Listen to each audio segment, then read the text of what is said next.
na me man teach me dey ne dey bremo me man teach me dey bremo no me a me dey ho chia me frɛ me ADAKABRI mudu osioma that's why una ujani una ujani Obala ujani o come on let's be careful what you wish for even now on various social media handles ya dey eba afi ya dey aseda so dey my engineering team no na engineering team no na achu agbo na worker otiako na Judiciary na namboaje afi so say na mfante force so no akoda ne de kwadwo no a nso mo frɛ Jojo so no che say sanyi je so no na ya nyi jusu bi sa na ya na ahomete se otu emu odu sa no a ya nyi jusu sa na ya na enye de sa nti ene ya tena se a na ye de nsem ahodo de aba chicha kakra ewo ho na eye akwanhia ahodo nso so ewa kwantempom a na ayem hyehye nti ade a ha adwene papa ade ha adwene se ekwan na enye na ekwan no mu etutuo na eno akire no wo sa beti akwanhia kawei akoyese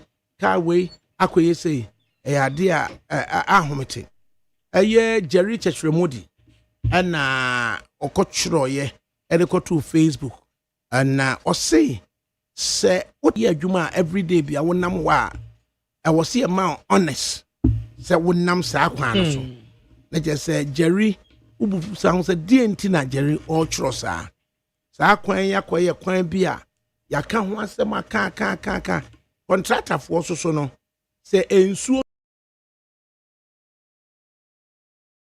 sia set one me say ufri eye kumase na wode ba say your boss say or say obefa ni kire amasaman no a obetim obeka just say wode na omu free cry air no omu kwan so na che say wo ma che aye no contra flow na ye de akọ efri say ekwan no say de mu asia tutuo no ene say de nsu atata mu no emma eye ahometesem say ye de handle enti enumpo yankan wie ya na accident esoso esan beka ho a na ayese ye ko ya na say ye bai ebi Ghana kwan de ye dan enye ADAKABRI enye na ti ye ken no ensuo etoto ensuo no etoto a ye discomfort e de maye bebre ensuo no etoto na ye discomfort de maye no ekwan so a yenye ni yie no a etutuo no ensuo no kotaataa mu a na no so no ahyan ahodo no basese no so entimi nye dan enko emma na atintim apart from that once anya lucky so ne mfa ne say unim say portal da ho ensuo ato ade ensuo asa say cause Ghana cause ye kwan so san so yusum kan so it's like triple disaster why ade asa unhu ade because there's no street light kwan so am na donko na simu ensuo so asa to aguma kan na sa na dwonko wonam na do ta kobom say pan na ni nyina mu on so no ya sa ba beti akwanhia so asan aba be ka ho because enura say no akwanhia esiye na single driver or driver on a Venza na between enyiresi trauma hospital ya womo esine fufu 111 ede ko sechere na atum se kwan mo tutu papa enti ono ede aircon no na Toyota Venture no obo amenem na ni chire kumase obo amenem no na ne tie no paye in the time the pie no lose control ede no go straight na VIP bus so minister and a driver and na odiko shia bus no and na ono efiri mu so no chese ya hometesem so ya hometesem say accident no san bam na abna another side of it so say that nyina so accident no so see a chese VIP nya accident ma wono de omfa no hu nida da bia ye VIP no mfom so da bia ye VIP no mfom so eno so bebusa say edie na ba so say abse da bia no ese ye VIP ne siye na nipa dodo sen and then notices say single carriage we na ye kwa ye ba no every 24 hours we abna 200 buses 200 of VIP John buses airco and the 200 so airba until you have 400 buses on the Accra Kumasi road every 24 hours into BBC now was a nipa bitmetro and omunye professionals omunye say no aka it is particular accident here can yes a situation obi this year or between University Hospital and the course actually ahwemu ho no obi onim obi aka say hodum nyina tutu say uduru ho na wunnim no anhwe yi a ka ne bam na ba akumu a just asema baba ne nye nti abo amnam ne tire pan walusu control oncoming bus no odi akohia no ya record fatality so hono ni nyina no bus no 5 days earlier obi wajaka na si ho wo framo ase no so na ni kire kumase na bus no so ni kire kumase ahomache na bus no esum first fog no mu no wa hunu ntem ka bi so na ebei and no so stationary vehicle or they ko to and na omu nyina ko sha amenam na ehun se enti risk nen wo sa kwan no so no risk ne extremely high so risk ne extremely high you see as you can ye ka kwan na sem say yenhwe me kura de me masama me kan say ufri eye pokriase ede ko eye ensam ado agire ho no no eye assembly miensa ene wo ho no assembly miensa na e wo ho no no wo mu nyina so previous government ne ko no ko fa bibi o mo frɛ no drip district road improvement program eko fa machines ede bromo in the district road improvement program machines ne ede bromo esisi ho me kura me kan say den kiyama 48 engineers regiment of the Ghana yamfa sa machine ni level baby kakra na yamfa ho but contractual implications so kire say yanya de a site na ma contractor no it was an can say yensamfa machines no yamfa 48 regiment for uncle level so but contractors we can no also no so onya sika and we ja to and na workers ni nyina free site ho it how do we handle such a situation abna. Hey. So wait, whose fault is it? Is it from the government or the contractor? Is it that they haven't given the contractor money? And nothing on your jumana and answer what this cannot na we what like I don't get that. Contractor no or ye na jumana in lot. Into umuana no raise certificate near Trianaka. Umuana no raise certificate near Trianaka. Enti ansa na banda dane be kono since October 2024. Your man is car.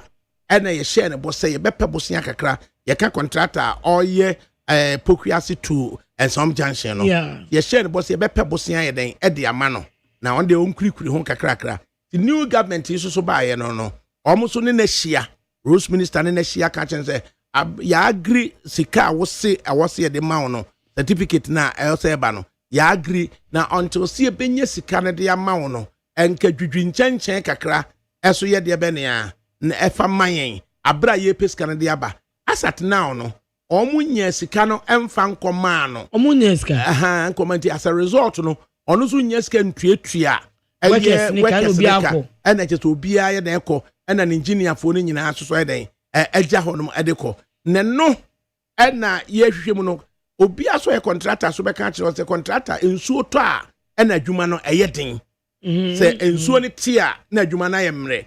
It makes the opportunity be or say ka ultimately year adwuma bi no ensuo na set in no eya na say the kenten eden ko nsuo so no enti yen hwe en resolve sade we say en say abena amna no atutu ama ensuo atata mu a they say an virtually say we the car ekofam na ebetim na bompa atutuo tete ni nyina ho asem ka no ayeden. So, you know, I made contact with the select committee on roads. So, almost so at the end, say, almost so any roads ministry, no so kasa. But I was seeing it mean a definitive pronouncement to be because accident no so stand the kick human lives are not hey people are dying hey because this is not we'll see what we can do about it. This is human lives and then it is not I don't know because you compare bosia it is a road ministry no munni sikala zedi sabna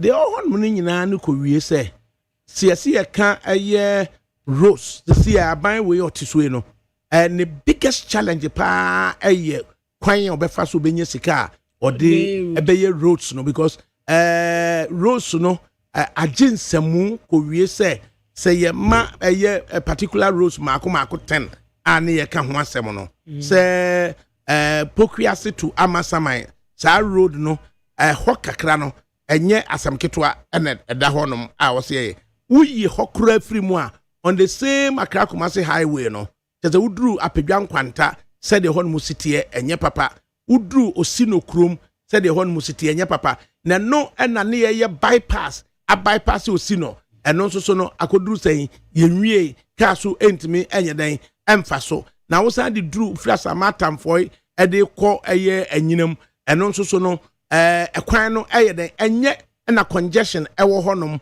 enti so hwɛ se ekwan na ka hidatu ubetimi de 4-5 hours akɔ now you are doing 8-9 hours because of the nature of the road. So you know na eno so ye bypass ba ko anyinam ho eno so yenwie and sana baby America's accident see between enyiresi e de kɔ sekire eno so asphalt so mututu a na akwa kwesem so asphalt na de concrete and the asphalt layout no lay asphalt no on top of the concrete he say etutu kɔ from a ubom a chese te se concrete pa enye adeketwa so hunu ena sana wasa akọ e de akwa koduru eye konongo so no chese wudi free ya akwa ekotutom titititi akrante besa konongo kuro ni mfimfi wodi akọ 3 lane ansana wakwa kusane akodumase e hot so no omo ye bypass ye nwie enti Accra Kumasi road no enya de a eda fom sa ene da ho ye sing aka 140 kilometers a enkebetimi de aye no door other than that nkakra de yetimi aye no door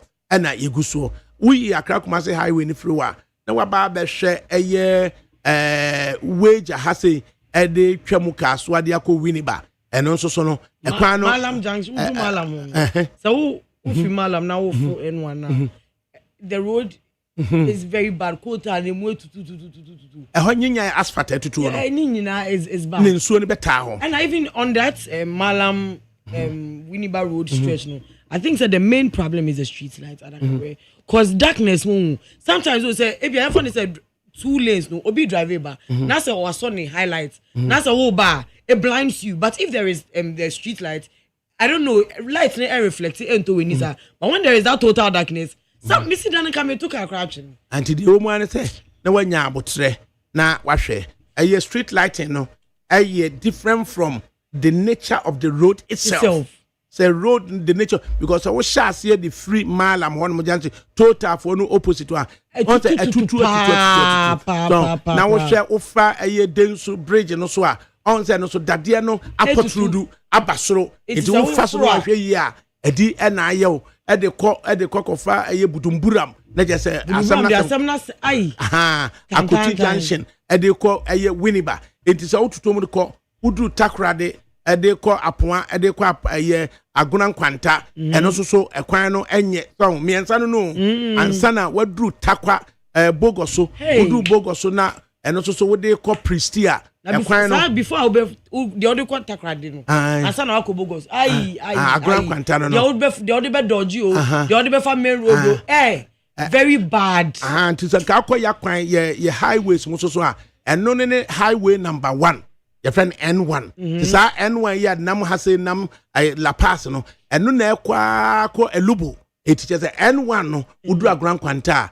chese adia ya papa so na fe wasan de akwa ko duru takwa na takwa eye bogoso de ko prisia ekwan no enye eye woody free board here on the central corridor your friend western corridor road ede ko eye sankregwa enche eno so enye asem papa kra na no boss eba na okotimye otimye na driver asie ne nsuo ne de da driver no na taaso nsuo ne de na taaso ne mate ebo jack so betimi ayi afiri mu no you can imagine say passenger for see ɛna ɔmo video driver no at bus na team na ɔne ne mate ebo jack na passenger for crowd ɔmo video driver nya yakowie say a police panda vehicle edo police for see etwa driver no video ɔmo amwa etwa ne video owie no koye na ɔmo bo jack a say driver no mo free sama boy ɛna eba service to the people so enti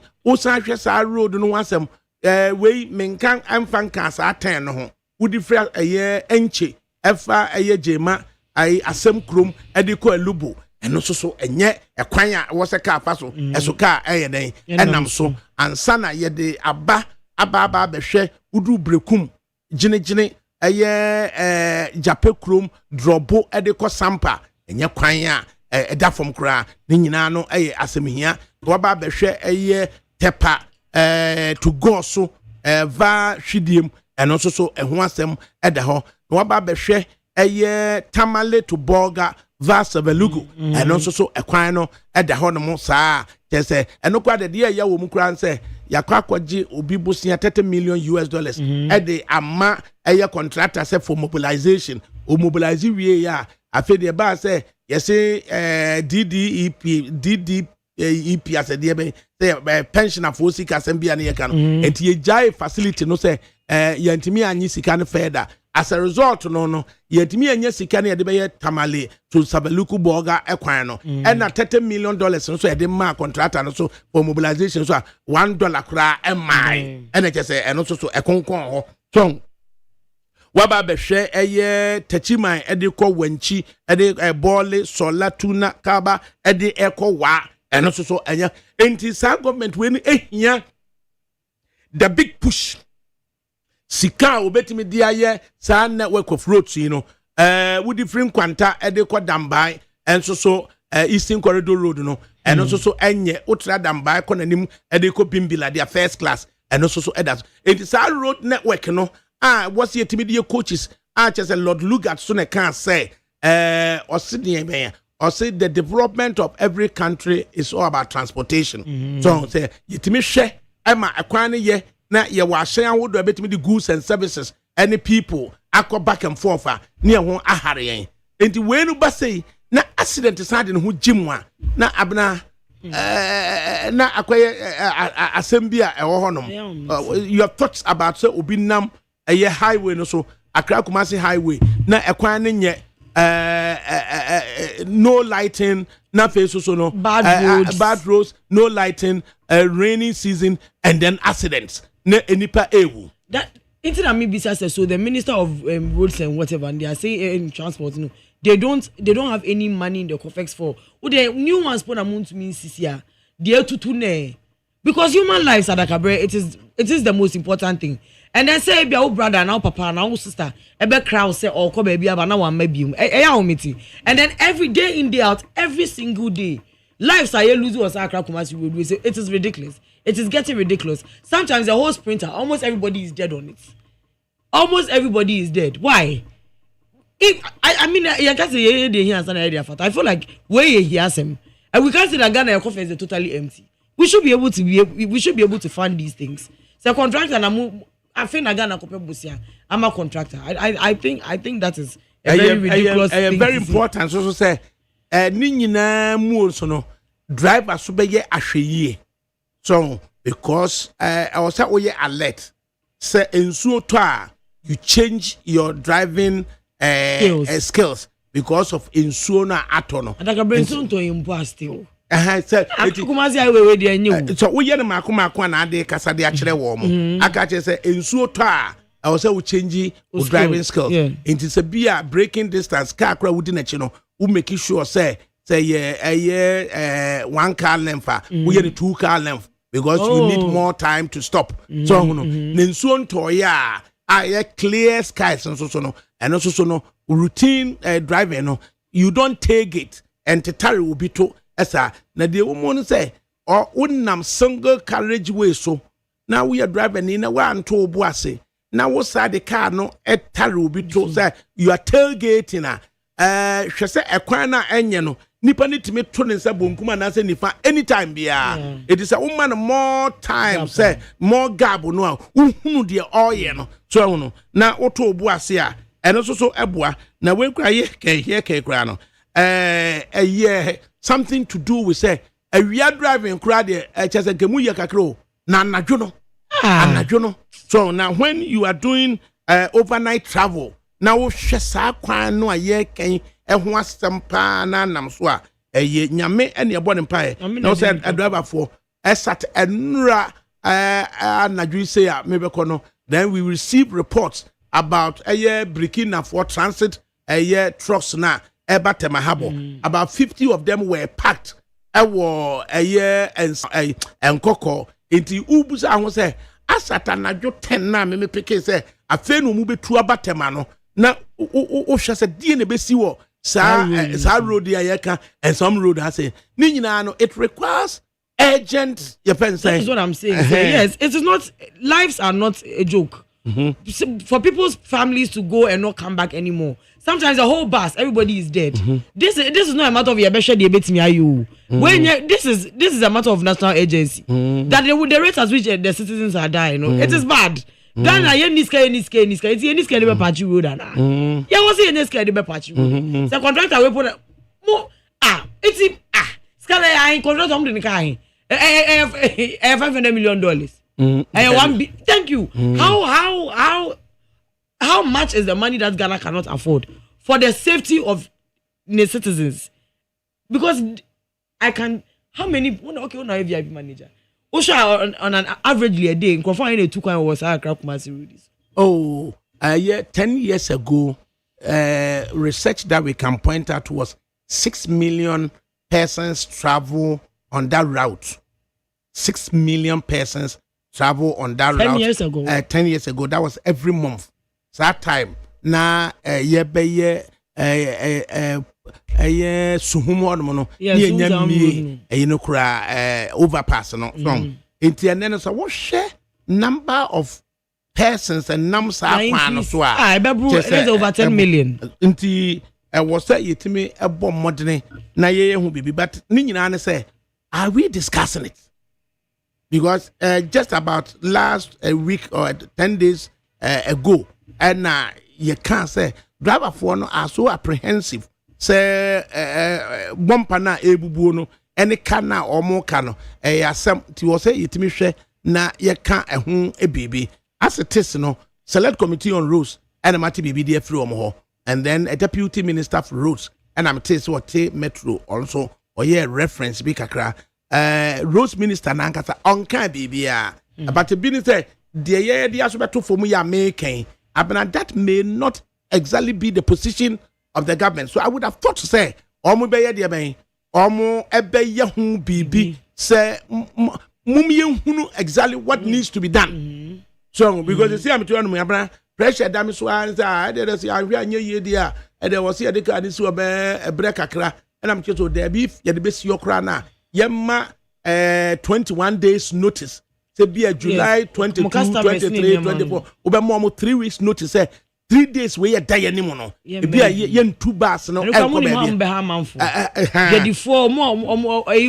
people amanfo anu aduan kan ba be bo mo 3 days no e be ha obi and it is all because of your government ya by say come your road ya anka we nyina yema tisi ye nyina ye tenase tisi ya de akoba ne say me bo letter e de akwa transport minister no na master transport minister say on facilitate through the roads minister na ye hunu exactly what is happening na bna we nyina so yetimu sesi aso no na DCB so sorry na no pay ya wa fa sojafo ne prosifo ed homa ko VIP terminal e wa yendi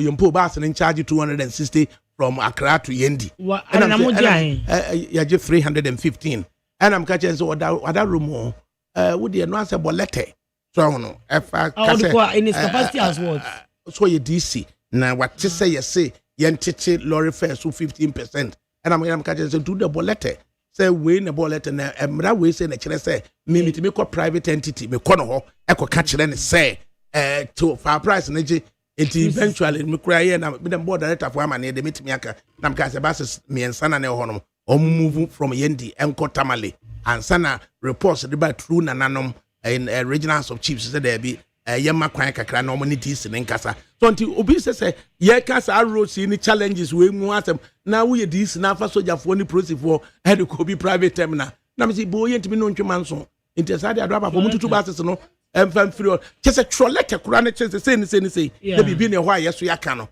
Also, one Yanisa, now, would you soldier for Abba saying, Ukayama, Yakobro, your friend say, driver for no, whatever. Now, oh, yeah, there's why she is hardly.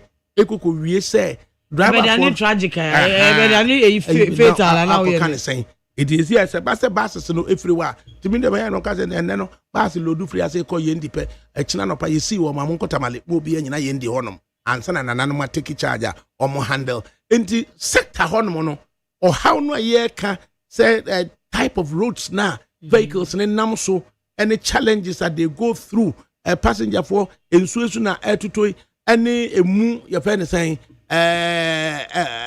banana accident so six kwan so no I was say yetimi handle no holistically so no dan say obi abi free say me dem ye we me dem ye ni say no e ya say me hia papa accident ne nya de ye obi de bi na make kan the da bia no a kwasuo na boy hina 400 sorties a year in and out of Accra every 24 hours. If there's an incident, not that brand VIP, they can't open. I don't know the VIP. I don't know. It is because or no na air more. No, I think that sometimes to Ghanaians also we all I quite say the way we call every toothpaste Pep students and we call every noodles Indomie. I think it's a VIP buses name because more than first time we red no. Almost every red bus that we see, sometimes on accidents, you can tell that there is no VIP logo on the bus just because it is red. They are, like most of us average Ghanaians label all of them as VIP buses. As a bus red, they mudia, they mudia. I didn't know ya asheye.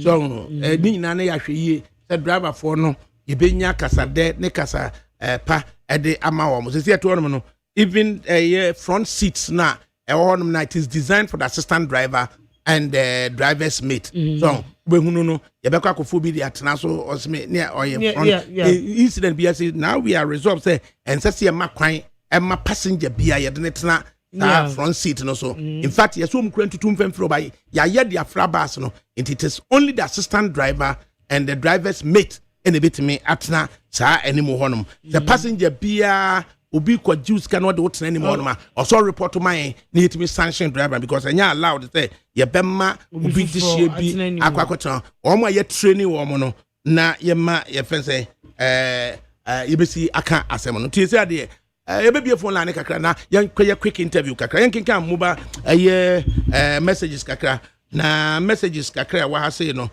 Martha Enyan is watching us and Enoch Tete Kwame GH. As a good afternoon, offer. As for Ghana Rose there, Ajinyame. Na David Cook. ADAKABRI. ADAKABRI. God bless you from Odishieba, Kasua, Galilea, and Odebaye. Master P. And also the Baye. Also ADAKABRI to the whole we say. Good afternoon, sir. Offer. Mema NT show is live and clear inside Kingsland. Wapa, please, kindly send a glorious birthday to Lady Esquire Monique Ohinewa Nkrumah of Asante Krobia and Associates inside Kumasi from lawyer Nanaya Mwaponko on all your learned colleagues. Celebrate you today, Lady Esquire Monique. Also, a belated happy birthday reaching out to Nana Say, a.k.a. Toughman inside Croydon in London. From your parents, the children, siblings, Chief, Spanky, Orlando, Asante, and the entire members of the Asante Babes Get Together group celebrate you now. Say tough. A fantastic show by all standards over. Celso Kwabna, Miami Dim, also saying, when is this government reintroducing the toll booths? Heavy duty trucks from Burkina, Niger, and others have all enjoyed our roads enough. At least restoration of the jobs for our brothers and sisters with disabilities and at least revenue to cater for our roads budget. Richard Donko, Ose ADAKABRI, well-informed journalist research deep into this topic. I love listening to him always without getting tired. J. Luma, Ose, J. Luma, na right yeah issue here kind of the producers are insisting we pick calls. You bet me after 0302 257 57 0302 257902 0302 257902 and now 0302 243540 0302 243540. Now NTA the Jerry Boateng. Also, good afternoon, ADAKABRI. Please. There's something going on. I need to help us fight TikTok fraud. Let's people of all impersonate people's accounts to defraud people big time. And or they buy Richard Donko. Please advise drivers that carefulness and road markings. I traveled to Kumasi with VIP bus registered 2016 on Tuesday 11 p.m. ADAKABRI. The seatbelt hook is not available to use the seatbelt. But the driver plays gospel music till we got to Kumasi. The drivers and passengers should be educated. That is not the gospel music that prevents accident. Richard Donko said, ADAKABRI, the road markings, he meant to say. Samuel Tanko, good afternoon, offer. Keep the good work, Yusuma, and Odebaye. David Cook, also offer street lights from Aveno, Otubrohim Street to Las Palmas need to be fixed. Good afternoon.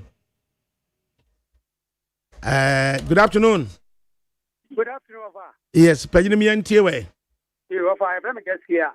You don't have one answer for Vimco. You offer a mission in my power about my Ghana. Now, I mean, the Damicase, oh, can all do committed the Roger So Casa. What kind of question about Tinifa and the Emperor? Chef Kumasi Koya, a free Pogwasi. Offer, Emperor Wupan. What do you whisker? I'm a buyer on a mile. The MPP is not on Koya this year, but I didn't see this month on what now. There's a father cap, possible. Now come back on our bar, but there's some kind of to the beer. I'm yet. Offer over Bato or Casting Ogua or something, not pie. Because the beer of a concern, but that's no problem. I want to. And if I'm well, that you're in there, Cosso, and more when you go. That is some of my crowd. I will pay. Woman and I'm so near now from. Omo te nam pomo ye do se omo ti pem nam so no e to mo do mo hu a e pomo cho bebre omo nya kwan mai ye se ndi fa ka fa kwan so ne kwa fa ti ye se nam kwan so se do nyuma to to kwa che olodu ti pogwasi wa me kwa matamai o fra matamai wa me kwa odoblo obelo ni ma ku ta bo ai en sawam obedi wona ska ka par ma je e ti na pa no bori fe ama se ni me nyina si na da bai no be kwa na mai.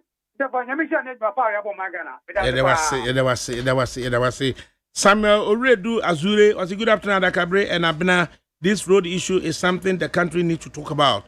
This is very serious deal with it for a week. Most roads are bad, and also how long they plan for only God knows. Good afternoon.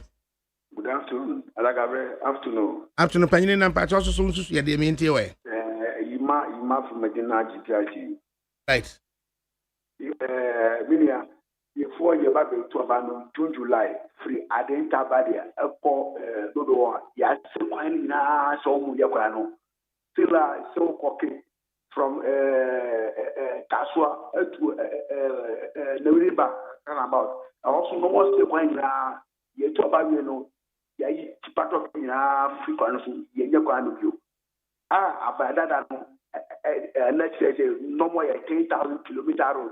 And I have 10,000 road. No, it's free Ghana, China, but Shakwana who was this, you know. Who was, you know, a route 1,000 from by 10,000 kilometer road. Oh, Ghana, it's a coin be and help you. That's a you. About that, and in the guy, almost 10,000 kilometer road. But so July 2024, July, and I asked the one now, yeah, you call Hono, came to Medina, Fiadenta, Pocodu, Acute Jansi, a ruffled one, and Sanabe facing Uquano. And I have a Gabriel. Okay, yeah, Papa 0302 243540. Mukala Jonas inside Keri, and yeah, or ADAKABRI. The road from Nkwanta to Keri is like a marshy area. Please, are we not Ghanaians?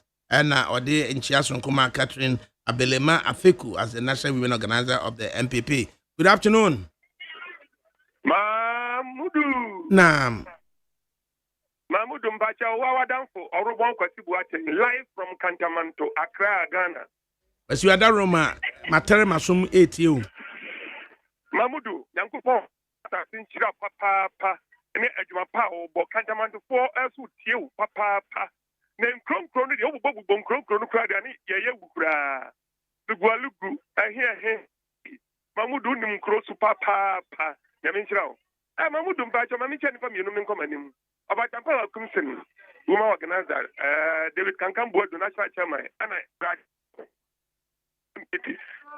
Hello? It's your papa. Matma mekane say Ghana hadie. I na eme nwa papa.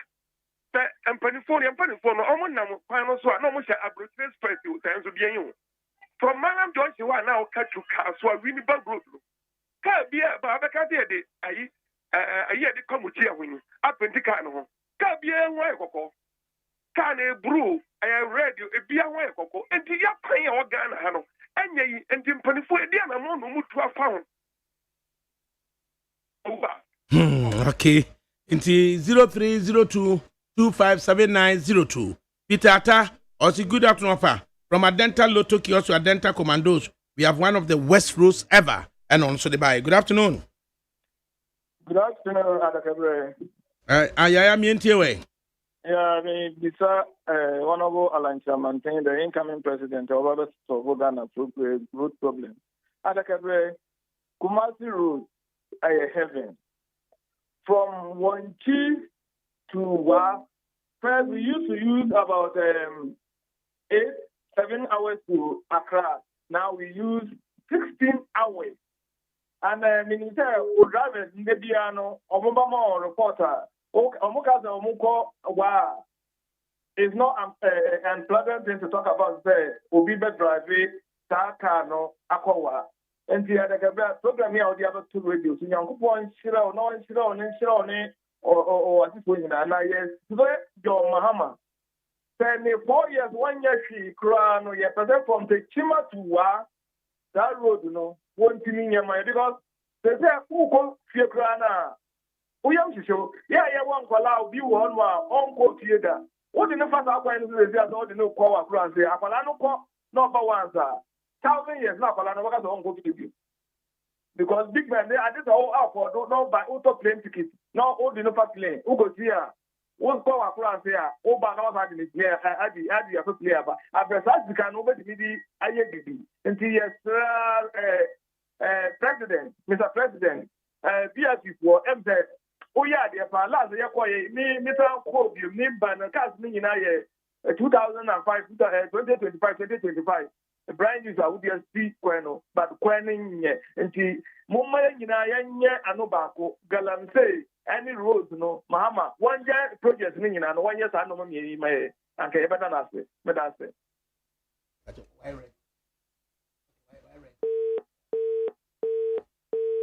Right. Enti, Yershet na, Yintimi, I'm quite a Guzuneti neat 100.9 FM. Na, Sabri will say the equine was a man, 10 die, a better was so, you go see the Abramo.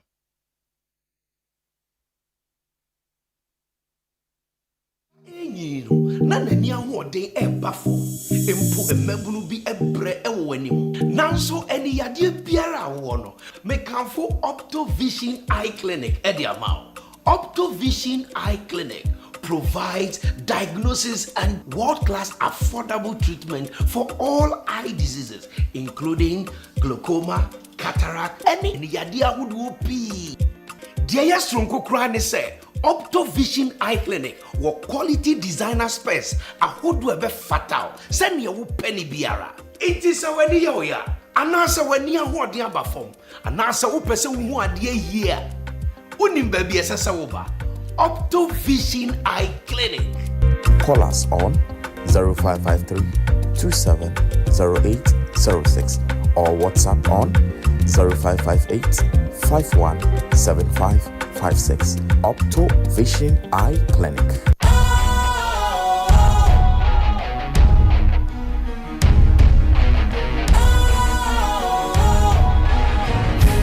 Cool, fresh and trendy with a new look. Makes you feel real good, that refreshing vibe. Satisfies you right just the way you like. Do you know? Do you know? Do you know? Ain't gotta do it alone. Specialized makes you glow. Anytime, anywhere. Specialized feel different. Always think specialized.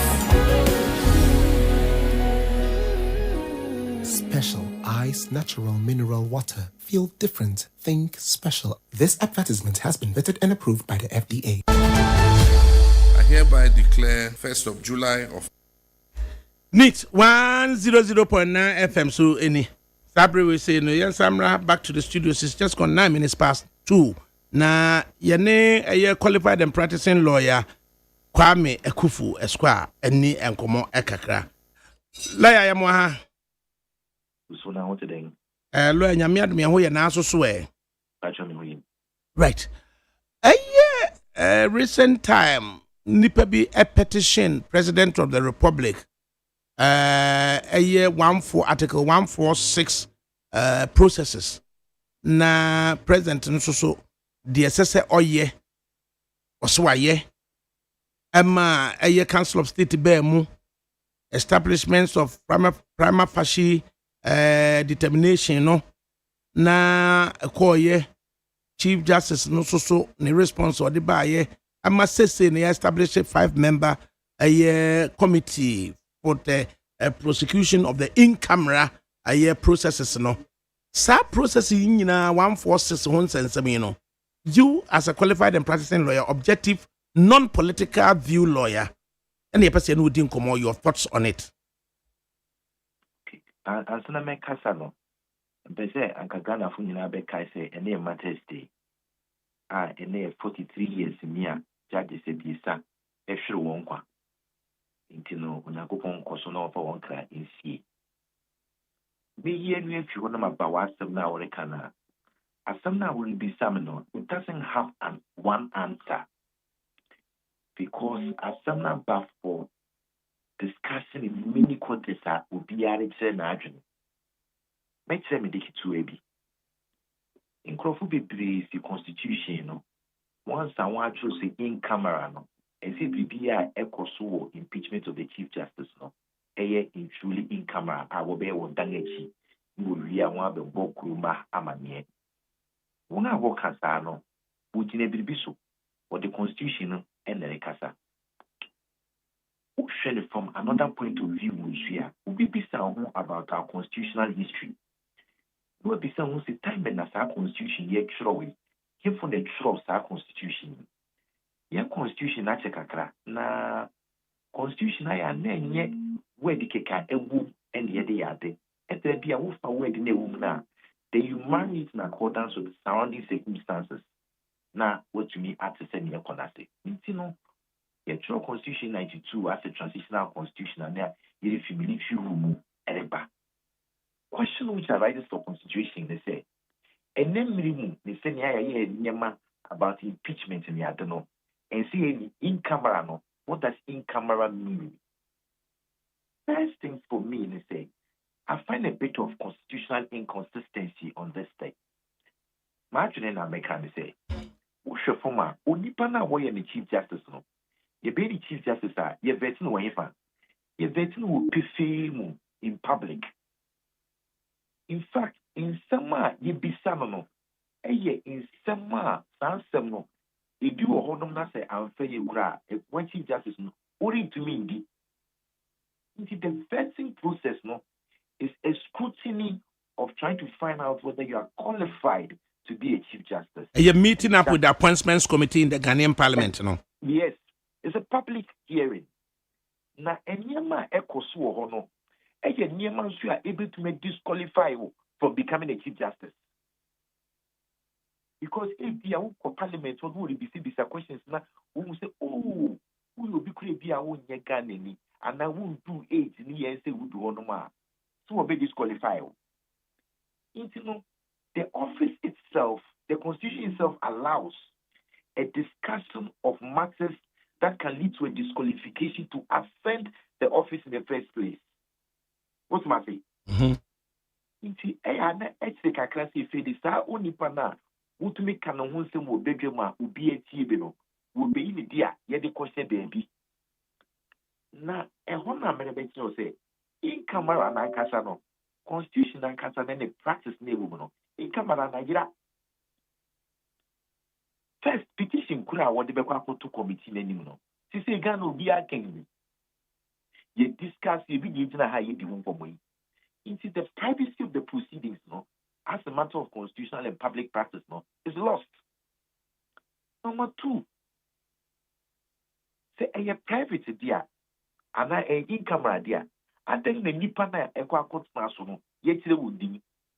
I then ye in case president appointed Supreme Court judge back, 1.2 way back, 1.2 way back. It's a why do we mention the names of those who are presiding over the impeachment hearing? And I can be on me again. Me follow the okay. You say you're in camera. It's a can you say the woman here. Committee the crab saying procedure will be used soon, Sia will be used soon. I think years work at the say in camera. It's in Worship format. There has been a compromise of the in camera wedding to the extent that it's eroded now by intrusions of public practice. It is a net obit now look so in camera no. The interpretation is not the textualist method. Otherwise I'm trying to say interpretation in your profana watch for 1992. The interpretation nature because of practice I adopt here. No nipa no so mi oreka no na enye asem a sebe wo be kese obodan fi asem. Okay. The lawyer say tie dia wo kan ya. Na just say in fact na as at 1992 no. Framers of the Ghanaian Constitution sentia omode in camera hearings 1468 ne bae no woni omo ya adwene but except to say eneno current circumstances have overtaken omo reasons inti amoye no. Absolutely. And let me say constitution is what I think consistency to maybe president kura order man name no won't say why you impeachment proceedings are in public. Why do we have a system where the president is impeached in the open and the chief justice is impeached in the dark? So suggestion say in the opener it may have it may undermine the judiciary no. Ufri said there's already enough information in the public if a undermine judiciary and can undermine every. Patrol, Sabi is on your granton. Yama waka fasimu. And the Niema walk for impeachment process according to the we have to look at the wedding again and ask ourselves whether the in-camera perception serves the needs of the public as to whether or not a process which is going through is being done properly. Because public and the people don't say, then crown and crofree or done nature way. Then what you see, then what you see. Because yet it can be. Yet send your sister, yet send who say ye, and then be a better hope. Then I'm saying that Madam Chief Justice and Uncle Wawa wants to spend his day, or Becca who never be brave. If he prepare a wabon thing, be and you are Ubia because in some okay came in ano. Master said, we so a income and tears or Casa, one Casano, or a right because we're busy constitutional. But me so be case in some no cano, APA affecting national security and I say, the question is, whether today our in-camera word is really in-camera or has been overtaken by practice. And your question is here, I don't have an answer. I have a small opinion, and I respect the opinion of others who also say the text in-camera. Where do we go from here? So in your view, no, baby, I dream, no, Wabekasa, also swagging ni, Yanya Dane. And I say, and see a dear question, yet not say. You be saying, who say, how do we conduct the process of impeachment, especially when the person involved was vetted in public? And see, you be saying, constitution and media, a yin idea. See, you be saying, see, what the water ban questions now will be solved now with bedroom. some of those questions are questions that able to make disqualify you from ascending the office. And then no idea what able to make UFP office. It is what we be some questions from bedroom, it to me disqualify you from ascending the office there. So what for the next year, I think that's what we show. There will be some questions able to make UFP and say.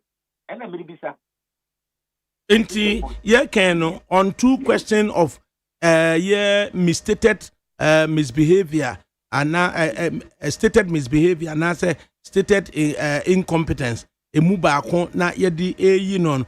Ususu say ye na bonten a in your view no how or mine kwan bia so. Me pacho, me ki saying how man no kwan bia so. The American truth on the facts you see na ye wono. And the practice over the last 2 years, no, but they need to form an impeachment in year ever. So, who people say, near corner say, oh, assuming in a bed dead good. But in fact, Council of State, cry one day, you to meet you, Kruma say, oh, ye a peninsula, and we now peninsula. You see, privacy no name is saying, we are CIA, privacy, I hear. Oh, I know, Unsanke be a 1984. Which were in camera hearing. Radio station there back up to Bruma. What I say? And there will be some who see in camera hearing. It will be a similar. Since you need to form group and pan when you in camera hearing, you be done saying. I just say, ye tear, sir, airquay dear. Now, just say, nipa we know your dear Jume Beman as the number one judge, our Ghana. No, yet not what's not petemo representatives of the Ghanaian people. I'm Oma Totonano. Ami ehunu ni ntwom so ye suitable na ye gitum woni ye de ma no na emo ye si yi na didi ye si amfa nhye kokoam. And only happen is that a constitutional inconsistency which will be interpreted in a manner that the camera will then be interpreted to reflect the position in the what do you call it, in the vetting process. After all, what percent impeachment here a no constitutional or interpreting in a certain way. In the process here, I am costly and a call. It's a question at the whole. Am I in and see beside you when you soon? It is an inconsistency here. What pointed out, course of action open to why and where do we start? It is open to every citizen of the country to ask for an interpretation. It's open to anybody. In the midst of ongoing processes, Ukraine. Oh, will be better media call. Will be better media call. We will media court. Say, well, lawyer man will be the position from which they come in the interpretation of an act of parliament and not the constitution. Some people are textualists. Some people are also very purposive interpretation. Where it will be an engineer or the what do we know be an engineer back? What you say? We have to scrutinize it. We have to open it at the space for intelligent debate. Sebastian said, "Ubi Basse or call public interest constitutional lawyer be was say unconducted the matter on his behalf. Na almost Supreme Court and apparent inconsistency war nipa ya de netina dwom etoto na no de adwuma ma no ni eyi ne de ya se yen fanentina kokoam entoto na no yente ye ho as obi nka say is about throwing the spanner in the works of the 146 processes here na obi betumi akasa but ense wo kai say to for an attorney general say that case no be ye ne ba ne say na worry de apalu akọ parliament woni yineni from that chief justice position.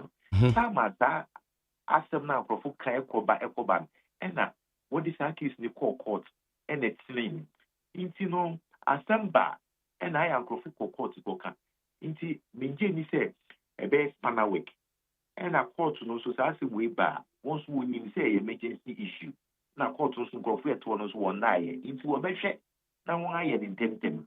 The court is staffed by very competent people. Into a version why in them. Tini kwa no lawyer Kwame Akufu. Dear Nebema ye impeach Chief Justice and other selected constitutional heads in public in camera and would also allow the impeachment of the President of Republic and the Vice in the open. Pacho meant to say papa Mr. Edia ne bema the president no say impeaching na be impeaching in the open.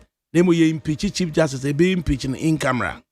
And I made it say, una watch your constitution, son watch your na yenga constitution yedi man. We have to ask ourselves whether it's important to reconcile the provisions in such a manner say a bit consistent with each other. Some judges may agree, some judges may disagree, but it will depend on the viewpoint from which they come with respect to constitutional interpretation. What am I saying? See, my is not necessarily correct. It's just an ingredient to the discussion. Mr. Awara. Lawyer Kwame Egufu, when disappointed me on a single bit. Why are they so why do you think it will ginger more people to debate the way forward? That was a lawyer. Bye-bye. Enti lawyer Kwame Ekufu and also not doing it by you. Not doing what they buy in Kuku say. And they constitution near can say the Chief Justice no any other constitutional heads no. Yetime etoto woman wo dwom near the adwumane ma wo mo. Emo ye omo no ye omo dia ye toto woman no e wo dem. Na senti kura na Ghana mampanyini sanki ye no a ye no odwom na emu no Chief Justice de esi ye na ye no wo kokoa mu no ye hwe se bi ebetimi a reconcile na constitutional desire no a me hu se dear papote ena na constitution na wo pe na yenti de wonso so de beba enti abena san yakọ we na yenhwe se beto so na Richie Suma aba na yentena se na yeni ho nkomo guzuleti neat 100.9 FM message bi ade bae no ya beje bre na yetime akenkan ede amamu. I hereby declare 1st of July of every year as Ghana's official National Day of Prayer and Thanksgiving.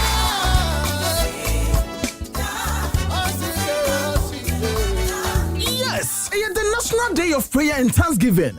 When you're small, would don't, and now Busia Frimo. When Nimra, I was here then Pibon last year, and by a young couple name. Jumedia Ebaso on the 1st of July, the National Day of Prayer and Thanksgiving. Theme Draso, I reflect, reset, and renew for national prosperity. So ye Christoni, Muslimini, and now son and anomo. Yenina ye boom, be a bompire, Asrenya Sanim dear, and the Mayan penny for. I want Jane de Mayan Mabruno, near 3 year GM Puntionisica, and Jamagana Dishenina. Kayo, said date no, Benada, 1st July 2025. Yabaya Christopher Som, 8 a.m. Our State of Nenimpe. Na Yavia, Yakwa National Mosque, Kanda, 12:30 p.m. near the Union Muslim for Sonso, Episo, Shannon So, Asumi, Ebekoso, Mantana, Mesna Hodua, Ewan My Ganamo, the National Day of Prayer and Thanksgiving. On my back on Kabomu, Ewan Paibo, and I Jim. Yebesre wana ebe Christopher Paibo ne se, Obebo Modin Atanasiano Panon Sun Pepepe. Wana Eban Kremofon Paibo no Sun Momodin so betanasi non dumie nu pepepe.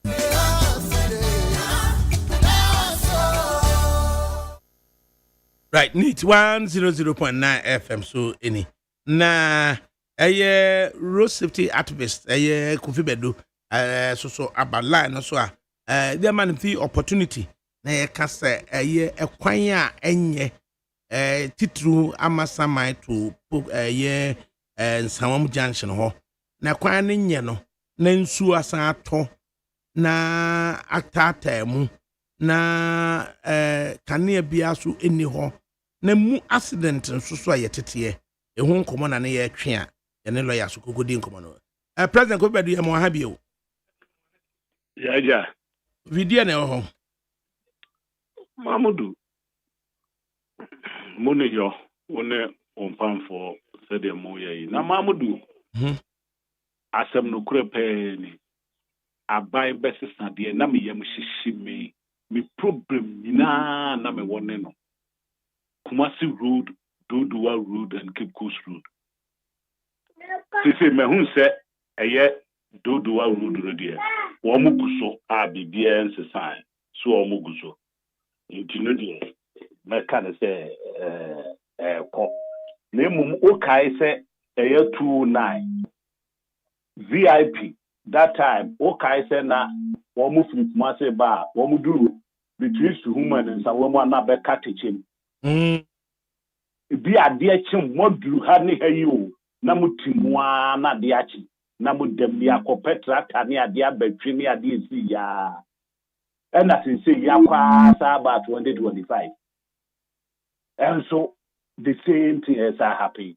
Intermediate na me say sa na me be ba eno na make say me sake me ho for say no sa kwan no na ya be ya na wodi say before say the ye ni emanti say wodi say the pressure akosi nsawam aburi through Accra the pressure kosi so private car na ye so ho obia person obefa good road so ntia beye nsawam die ye wie no na aburi road so asa that is a bit before she Mamudu me beautiful ya na say adenti na Ghana yes civilized nation ADAKABRI civilized so would be a catch yes civilized baku but ya na eni pe ADAKABRI me she to say a free aburi to Accra ADAKABRI me see ye nam question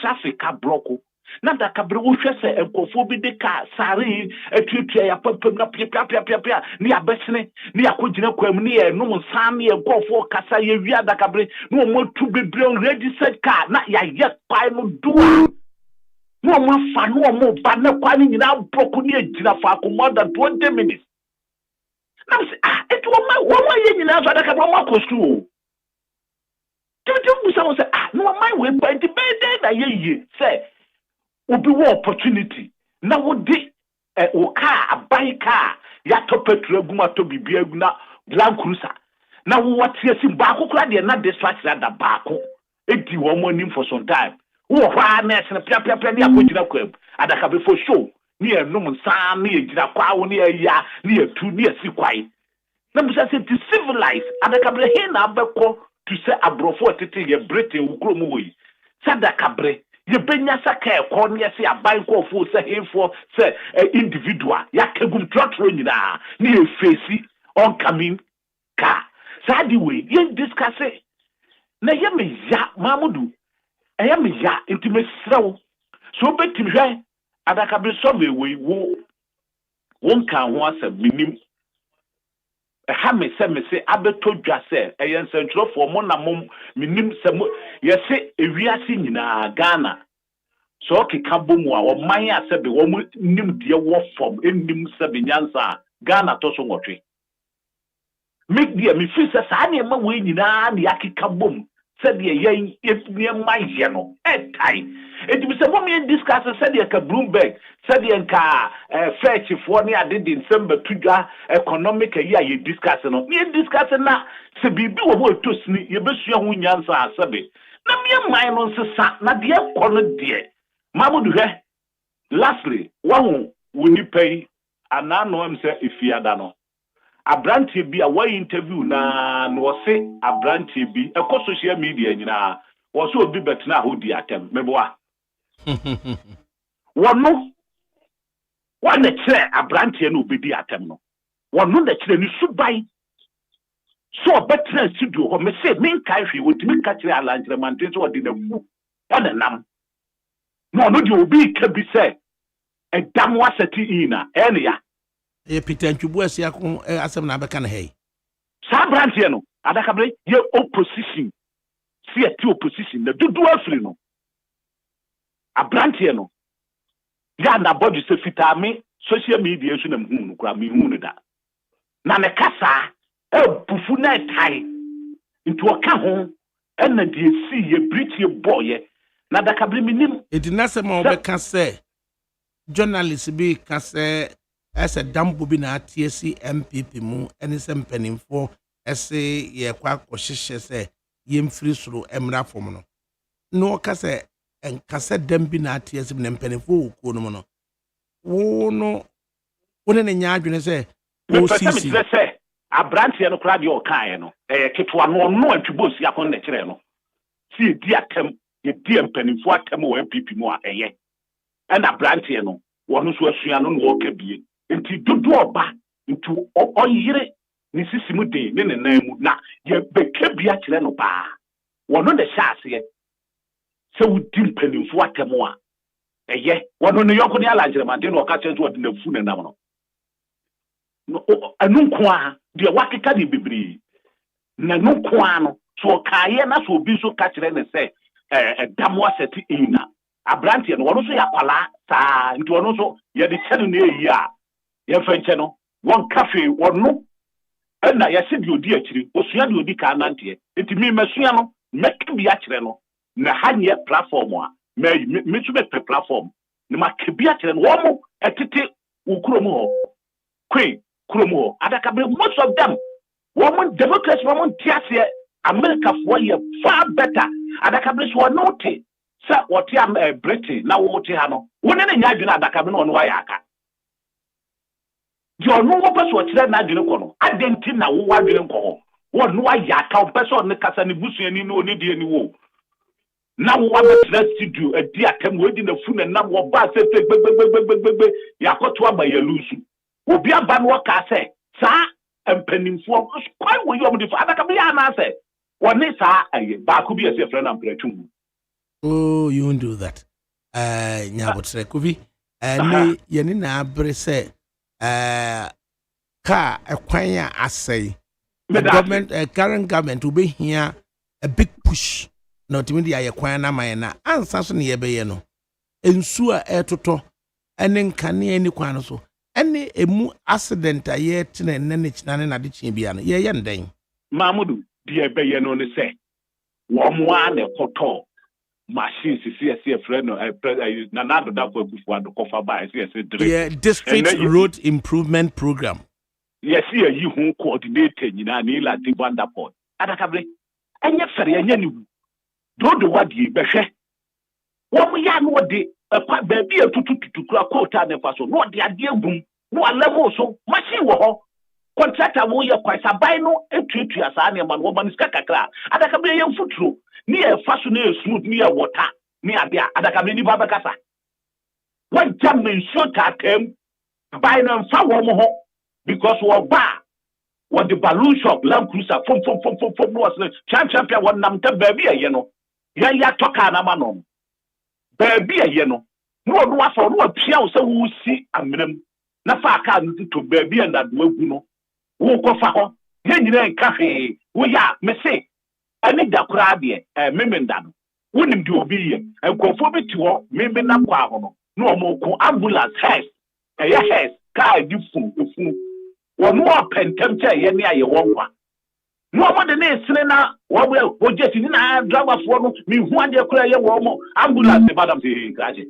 wonim ade e na ambulance car na kono efu obi agwo na dem wo no pentem che ye ate adofo what you say afedi adakabe na no tum yenim enti ye kire ye nyesa ye man no se ye meka no adakabe nim die no do nim die wahunu officer no ane adepa won huna depa bi ada etu kafia won tiase enti on tiase be kire no mo de brem akose ye nim re bia wo Ghana ha kire se wo wote wo Land Cruiser mu a also de light blue red bobo ni mu na wo fa kwa na pia e ye kura sesem wa for the mentiase adenti do se basa civilized nation adakabre Medina dodo you road your friend say Zoom Lion road adaka manitua Medina ho race ho na branti wa be park ka yibi no afa oba wo de ade egu na tifi mayefi no fa no ti wa tegu bia no abefa MPP office ho awia oba da bro de na call light no I will be pia no be ya so ti ni egum afare entreti ya ni abie me ko hu wo president dada watwam me ka ya me ba bro me adakable yi wonim sam ko bu me free se me nya wo mo hwe me the Land Cruiser be pin me car because me 70 years now we a civilized nation on my way ebeye wa bra ya shembra say except dispatch radar edi wanim adakabe me huna na mapake That is the law. Now wait, keke yentimi mfa nya adwuma.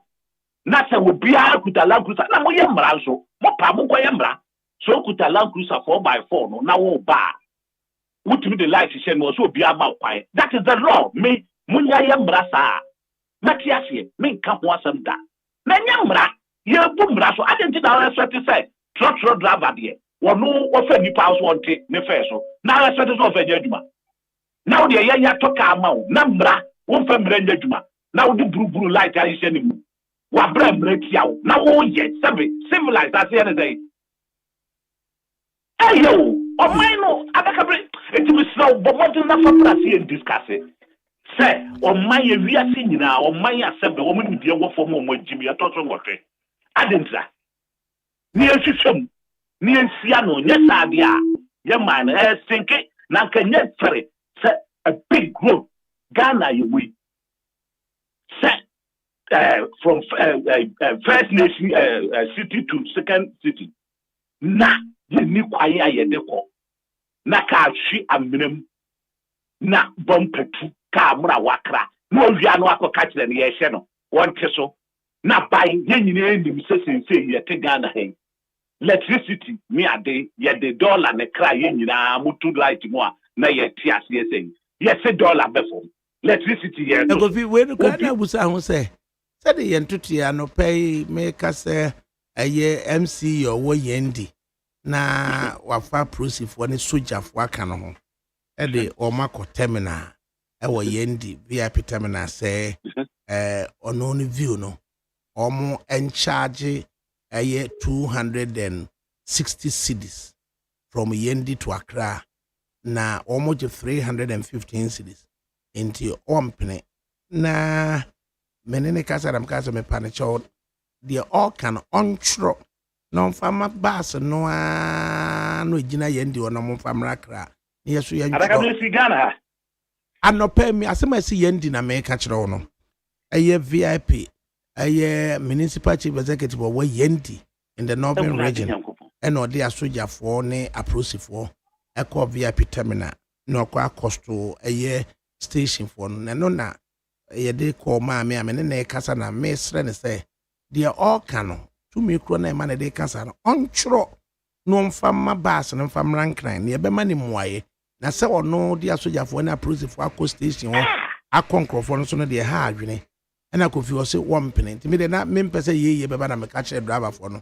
na 3 buses na no na me ka tutu munyina ntunko tamale na ye hwe na ye nko na obi a ya twa ticket ama ne bia ye mfa ne sika ma no na ye hwe ne ye resolve owie se afide regional house of chiefs ye nananom etu ho ana mo se da bi ma yeso ye ma bus ne mfiri horom na mo behwe no mo ne nakasa na de na me kan se onche yen MC ya wo betimi akọ private company entity ho akwaka che na asha price a susuo se onye eni se asem no ekonkon ho no mo a mikasa ya so de bas no so akoma wo mo Yendi ho se obi oye adwuma obi an aye local people mo Yendi mo susu mo load bas ne famra na ase no ma ne booking fee ambete mo to mo fa ni di na mo hare wo mo hare na aye ni se na se afi bas no ya mfa nko ho bie mu de na abetimi aye se obi di bas beko na musu asem you catch a free market economy as you say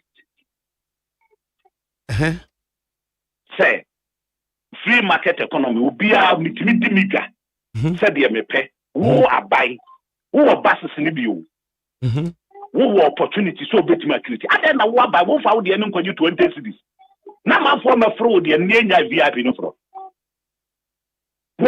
wa school so ye DC o oh and na make say internationally ya check here who say Ghana ye nim de wo fom no wo benya nipa so abefoa so abefoa we so said the war ye no wo ye right and when I was say this soldier for any approach for di akire na that can be also a in the first place also a dem say kodi say MC obetimi akọ but the wo kan ada na do one no koka na won tro letter family company na me kan na that can be make say driver ni na o de car akusi ho VIP company na ene dia there be ana me kan no oh enya ne dia na se wo ko school as say MC or this. Let me the right way. What Minister of Transport or many could discuss it. Not to send them near one more caca or the other to the Fanny panel. Who MC what is such a Japanese or Japanese or so on the Master C. Police Master C. It's the dignity. Me a kogula would appear to me and can't the Yoko ye sabe. And then my IQ level now perform. You're just 18. You're not quite for your first because I'm trying. Nana more to one among tea, a Gusu monitor. And the good I mean, can message you in Fancho. Francis Cucciano or say, at first, I thought ADAKABRI is the most objective person, not knowing he's so biased towards the NDC government. Why is it that he could not see those bad roads during the previous government? I didn't know Kufuado pencil. ADAKABRI anka and Sawamu road once and then or because as a mono. ADAKABRI what program Frida Bay in Sawamu road no once. Major Kuvie, where Tiache when they walk in Kufia Kuchia Kurano. What should the Ababes Remy say?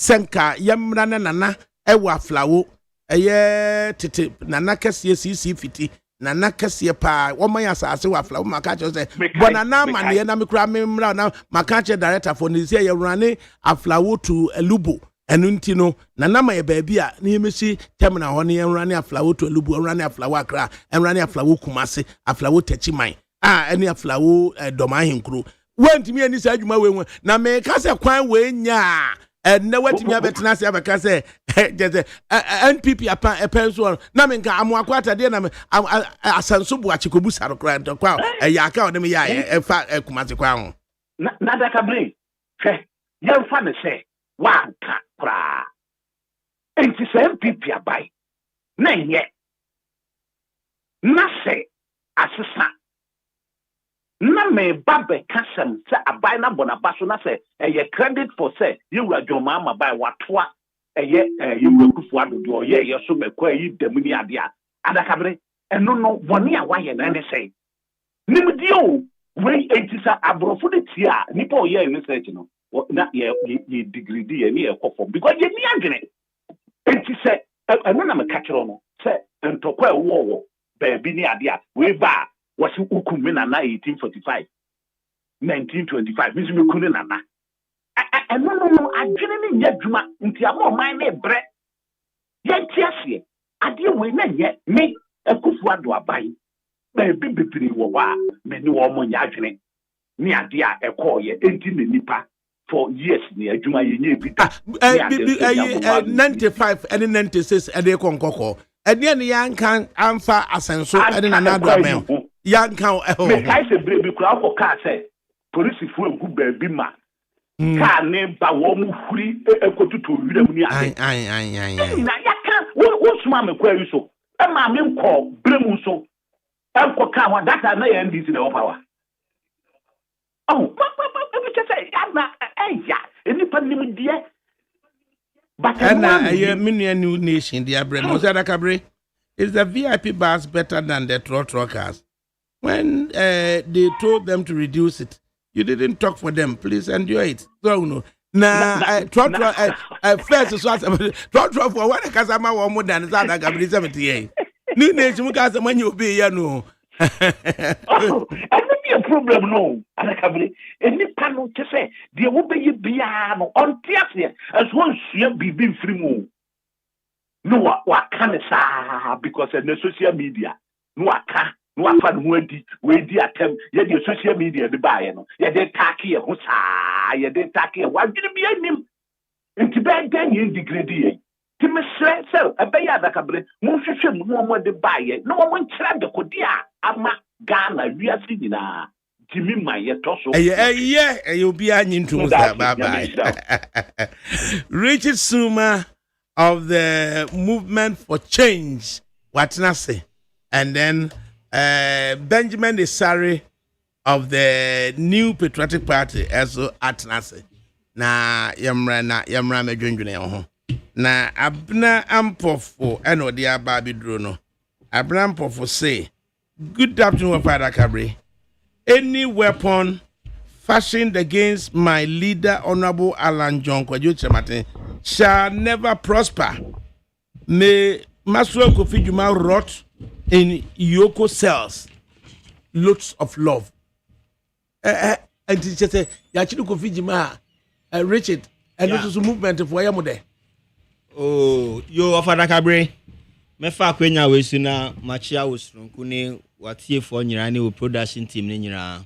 Na machia me bra penyi Benjamin Asare. He's in a comfortable zone. See the pressure be ani so. The yani say obey any analysis ye. Me know nyina. You of ADAKABRI say akochi Kofi Dwuma. Actually no and sheda enye me wawa. Because Kofi Dwuma time now Oji Dwuma no at the CEO of Gihawk no initially no na or revamp the Gihawk company no because prior to his coming no na Gihawk was always underperforming and you know no so buy no na expectation was so high so betumi aye baby initially no start ye but before meko onusu na seb no so no unim say Kofi Dwuma nankasa no normally when politicians omunya opportunity ni sana omufo said there is no tomorrow, there is no day for accountability. And you know dia omupe na omuye. And we at Movement for Change there, we are always there for accountability. People should be accountable for any position they've been given to occupy because state institution be the best share unsan bia no enya wo bona fide property enya una wo ye the founder or the CEO of the company. You have just been appointed by virtue of a political connection. Yes, sure, my first Kofi Dwuma betumi aye baby. And it's okay. Now running down the place and turn the place more or less like on one personal entity. Now the amounts of money he was demanding for his weekly allowances, the amount of money he was using for fuel and all these things, the money that's supposed to be used to recapitalize the company. Now onu yenu yakayaka. Now they are no pet and all year they should always be a day of accountability. And he said, "Ne day of accountability aba," and he has been arrested or he has been called to come and answer questions there. Yeah, there we are all for it. The Movement for Change, we are solidly behind it. The only thing that we want to advocate, and I say best friend is say the person yeah at the end of obia and say we are doing the right thing there. Then at all point in time, no, we should arrest people at least as time that we feel say chinipana is conducive. We so much chinu Sunday. What you say? You want to arrest somebody on a Sunday when you know automatically no, the person cannot even get bail on that Sunday. This will be a Monday. And to no nyama be omu ya na omu the humanitarian factor no be so then account so that then they know the integrity of the people to it matter because they say the person is innocent until he's proven what? Guilty. And it says here another assumption we say we're misusing the company's resources and I say we're misappropriating the company's fund and I say you have purchased certain vehicles or purchasing those vehicles based on unwanted discretionary powers which flout the purchasing laws of the company in the air. Sincerely, he should be dealt with. 930 precedents, you know, so that the state-owned enterprise for ADAKABRI, almost all the state-owned enterprises, there is none that is profitable. Not even a single one that is profitable. Gihawk is not a profitable company. Gihawk is always running at a loss. And now we can say, Seubeton Sansu Nawa Bokadia. Then are you really serious? Ghana and the thing that we consume most insan, Obianum insan, Obianum insan. So if you are running an alcoholic beverage company and you are still saying you are running at a loss, then that means that with marketing strategies with management strategies and I say one person na wafa deliberate kwambiswa to run the company down at your own benefit. So of ADAKABRI, me cannot think bebre. Then he say once he has been invited by the authorities, no, he should cooperate with the authorities, no.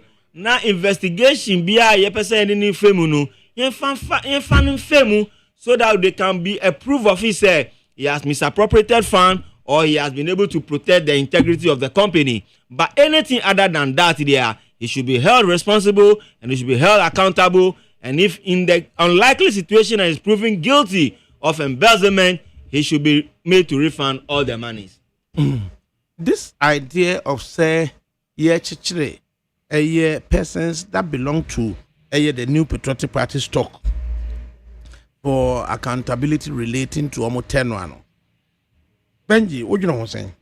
Yo, offer menchia osronko na menchia atifo mpempemu a omutie Nit FM ewie anwumre menchia misiniama Richard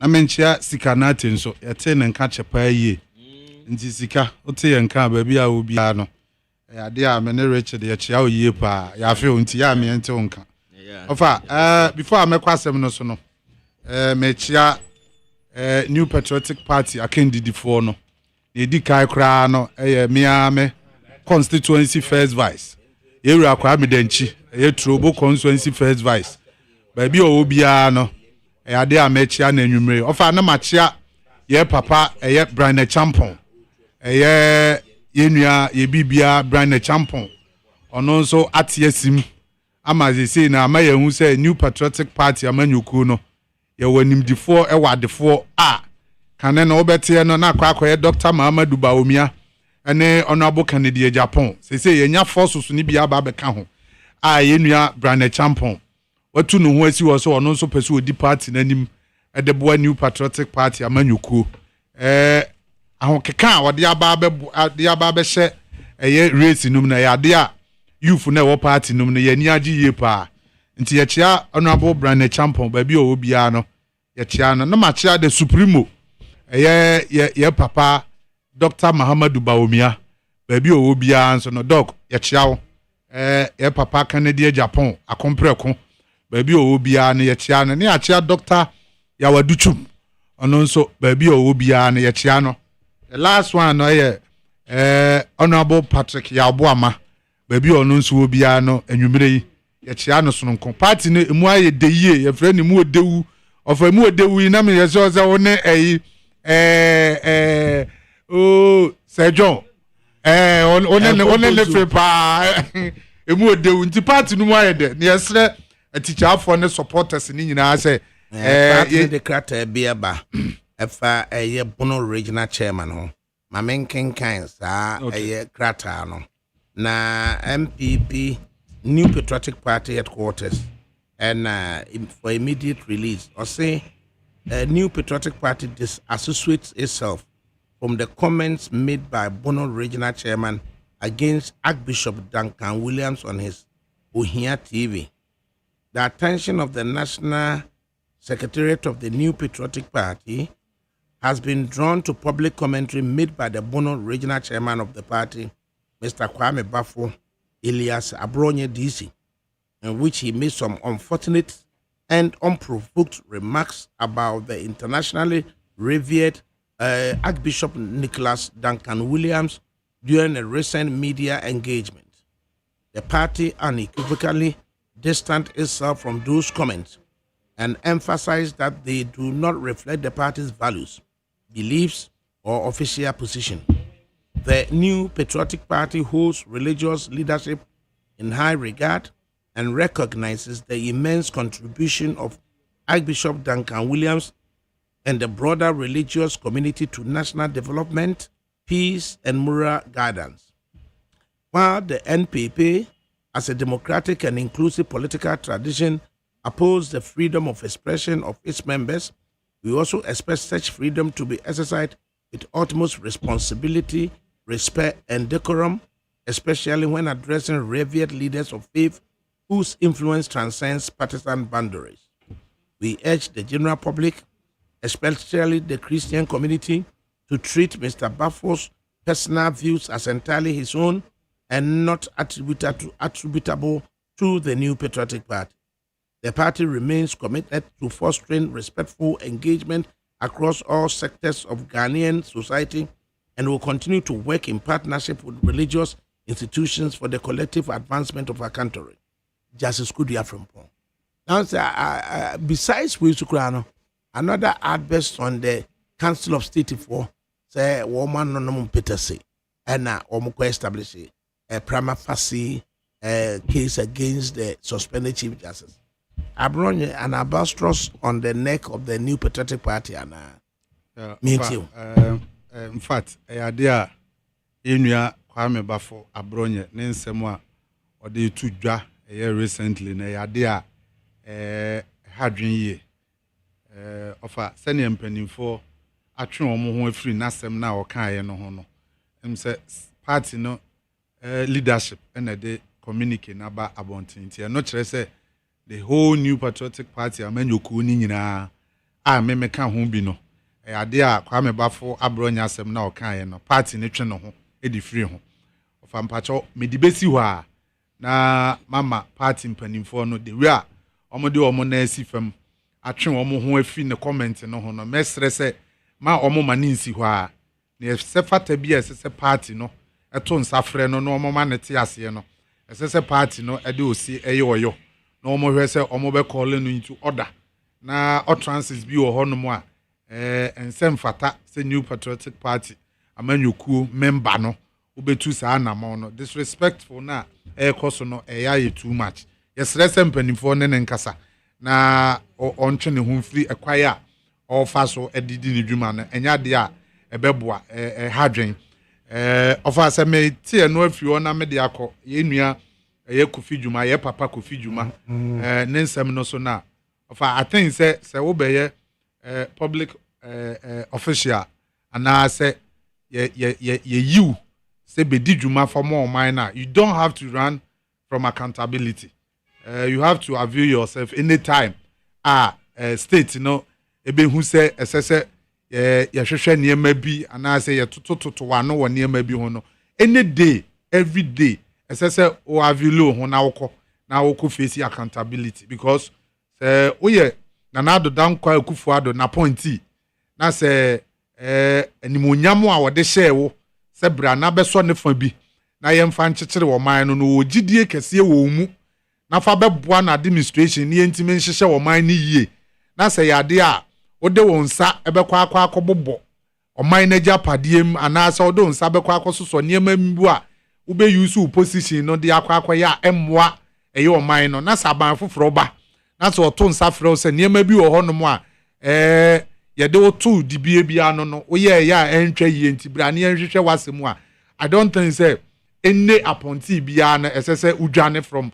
accountability ɛsɛ oba na wo be face accountability sɛ ne be ya ohuson wa na okɔ ba bi ofa the problem aya na ye wo no any process na ye fa so a ya ye de kye ana ye de invite ye mpanimfo na ye susu sɛ ɛsɛ ye question wo mo because of one or two reasons sɛ ne Richard kan no entwa yie no fa ne ya na me di ho ya no sɛ abra ye papa president John Dramani Mahama owo opposition no niema bi se ikọ so e ma ne kaseti a se enye papa eni kwa se ye niema sa kwan na ye fa so a ye no enti ye expect se ne second coming na no oba no such things na o complaining se enye papa no na ye nim se sa niema we bi betimi asi enti niema ni esi na to aso no eno na some of us ya na ye wo problem with ye papa president John Dramani Mahama say ensem na o opposition no kan no sabi o na odi atro ana se ensem na no kan na yakohwie bi na odi because asem a wo beka na obenya power na obeba na obeye bibi foforo no de na chese watwa wo man ni nyina antro ensem a wo kan ya wo ba ya wo so wo ba beye no enye no na wo beye ba beye wachi nipa ne Sunday sene ye nua Richard kan no unim se Sunday enya de a ye betimi amani bill ade na wo nkonkwachi nipa no Monday Sunday intimi mani bill. Okay, so even though new rules, no amendment, no. Just Martin Pebu, yes. Every day, be including public holiday, it's counted as part of the days, no. Oh, okay. Offer thanks for the education. Police for no more fine. Thanks for education. But once I am running there, I am running. Say no. Yet me Supreme Court ruling on it. There. Say Saturday and Sunday krano e betimi ama bill enti no education ya odi ama ye dey na che say any problem bia say ya che no na me I don't even have any problem say ya ton safre no so omra no once our babedi dwumadi ama party no na say ye hwehwe won semu a say ne kwan so ano no nti si ato nsa frɛ no sɛ nneɛma bi wɔ hɔ no ma ntwa yie na wɔmmra no wɔmɛkyerɛ mu a ɔfa me hu ne sɛ ɛnhyɛ da sɛ nye problem sa yɛkyerɛ bi a wobɛte sɛ MPP foɔ akasa bebree yɛkyerɛ bi so a wɔnte hwee ɛyɛ national buffer stock ɛyɛ Hanan wɔdɛm ne 2 others yɛnte hwee mfiri mu hɔ Kofi Dwuma de so no kwaro wonte ne baabi asa so no sɛ obuntumi de hwɛde esiye adubu ahin de hwɛde esiye ɛno no sometimes so ana there be offer sometimes na ya na Rambo star na wɔn de kokɔkye mpanimfo no ɛna ya na ɛma dede yo no ɛba ho because obi ti sɛ chama wontumi de ɛkɔba ye utimi hu sɛ BNI for no start process no na wɔn to nsa afre no wɔn invite no wa respond to them say obeba enti ɛno no na ye processor na wɔn nam ne kwan so a wɔn ni deal ɛhɔ na na yɛte sɛ order from above ɛnhyehyɛ ye bi aba sɛ yɛ den a ɛsɛ sɛ yɛ kɔkɔfa no ɔfa ya na ye process no ɛne Rambo star na wɔn de pick ye nuanom no ɛno na ha dwen adubu ahiasɛm yi yɛhwɛ attorney general a ɔno wate obi na wo de na kɔtum na wo bɔ ne charge na wo nsɛm nyinaa wo gyina nsɛm kyerɛfo anim ɛna ɛka abra yɛ nkɔnkɔ start enipa ne kra case ehu sɛ sei na wayɛ a ne charges ya de ama no ni a yɛabɔ no kwadu wɔ court a yɛba bɛdi n'asɛm na emom public sympathy ɛna as attorney general na wo ba bɛpɛ na ama manfo hu sɛ wo yɛ adwuma those are the things a yɛ na yɛ kasetia ba sɛ wo bɛfrɛ nipa no kwanpa so na wo bɛkɔ te sɛ nea wo ka buffer stock CEO a yɛakye no yi yɛsɛ wɔ mmra mɛdi n'asɛm ya frɛ wo ba ne yɛsɛ hwehwɛ wo nsɛm na sɛ wo hu so ho a wo lawyer good lawyer na wo call baabi nti ɔfa yɛ na nyɛ the gravity of the issues no say ebi de yeso ebi de yeso na emom no ebi no mo ho no ma ekwae a ese ye pese ye kire wo mu bibi kakra nipa no na no odin nti wa no odin ne de ebi asata mo na wo power no na nsem bi na wo kasa fa ye wura John Dramani Mahama ho ene de wi a wo si ne party ne kasa no ene ye nso ye be kire wo bibi kakra on pese wo mo kire na tiwa kakra because na no odin o kan nsem bi ni ade nti kwae on be fa so on be kye no eno na ya na man for raise issues about it but say ye invite o say na ya free a obi anim say ye wura Kofi Dwuma case a ye de abonu a wa man ne ye hu say even Sunday ne Saturdays nyina ye kyewa yetimi ma obi oni ade a enti no order e kwan bi eni won ma kire say o titi nipa na say o ma o tietie nipa ne fa ahodie so say na ye be ya untumi die at a point e kwai kura obefa so obema ne lawyers kura kom no akohu no kura no na no ye problem na chesa yesa wo wachichiri obi nsagu na chi na wo bo ne yem no eno nso de ye de sa chichiri wo man a enkoyie ntini ya na nya se obi hu hia se no obi nso hu hia na emom no issues ni bi wo mo a minim se buffer stock CEO ade a party mpanimfo di akire yewura Kofi Dwuma de yi ma hu se Garrick ni maakone na nabi no mu nyina tu anamon ekọ ho no mu a wo mu di akire because ameye issue ameye pop yam peja na nkosoro na se ekoye se emra no ne de ye adwuma obi eni won mu obenya ho asem ka na se ye pese ye show where power lies na ye betietie afa ahodie so dia no de the party New Patriotic Party no it's against that because the fundamental human right na no ye supreme eni kwa se ye tietia obi afa ahodie so this one person tietia obi fa ahodie so na wo de sa kwan no e de chi nipa no de a eno de enya de a Ghana for any New Patriotic Party amanyoku nso ye betena so aye hwe ha se fa nipa no fa sa kwan no so ana se tietia no fa ahodie so nti over cases ni de obi ahohia na emom no ekwan ni bi wo hono mo aminim se party mpanimfo no eda fam bokọ a omudi yenua no machi a omutu ho anam se ne be ya omo asem no omu benya bill na court ankasa start edi omo asem Richard. Yeah. This idea of say chichire persons affiliated to the previous government on the supposed question of accountability, no, is it enough for anybody to suggest say persecute opposing political leaders ana? There be of ADAKABRI before me kawasan we ni pese me fa kwenya we so say na last week na the Association of Automobile Assemblies ewo Ghana and then in that of Africa omuma Honorable Alan Martin award be efa the role he played the champion role he played in ensuring say Ghana, a hub for automobile assembly. Nissan, Toyota, Volkswagen, they are assembling here. Na Alan was the one who facilitated it. Time now Oye Juma as the Minister of Trade and Industry. And yes, we have Bonabasu for what he did as far as assembling of automobiles in Ghana is concerned. In fact, Alan Chamatene and say develop a automobile development policy. Yeah. It is our policy, and a guided attracted private sector investment into Ghana. Say, yemra me assembling of motor vehicles. Yes. Into bit is it Nissan crowd almost spending almost $30 million. Yeah. The Ghanaian engineers be called South Africa. Almost also econya skills. Yasad mobile. Now she said Toyota Ghana and so no. Omoni University of Ghana and so Etimianya facility Department of Engineering. Toyota. If there's a particular Toyota because Ija, I just say no crano. First development policy was to bring about a year knockdown na yebe assembly or Ghana has a. And the second policy or she say we are so that time kwanu a free ministry ya bujina po be so mu temporary bi and a bujina po that's our policy it is the second automobile original components development policy. I know so ma kwama under the 1D1F no ibetimi manufacture original components and so Ghana has a ma ebe here say components ni yetimi ye wa hadia now it may not be necessary see I did knock down. Yeah. If you bruchaba na yaba be ye de benia yaba be sheshe wa ha. It is all sure premises are na mechanical alloyed only opposite state STC one mono. Ebe ye an offshoot of the Ministry of Trade. Kokoye private automotive development policy ye hwese bitime cars na wa haze. Nti ya dia na womo de omu nimu no. Na omu say ne Nissan bebre a Ghana police use ya ankra $5 ankra mfa ankwa ama ye assembly wa hase na ye de ma Ghana police on CD terms. Chese ye de ma womo on high purchase contract hire in a matter of say 36 months. Ni asanko ye ni asan womo foforo.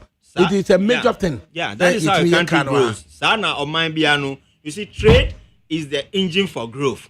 And it's ultimately expanding with trade base in the see now we share the automobile industry no so Ghana no your trade network enye aviation enye water transport enye the only means of transport we have is the road transport.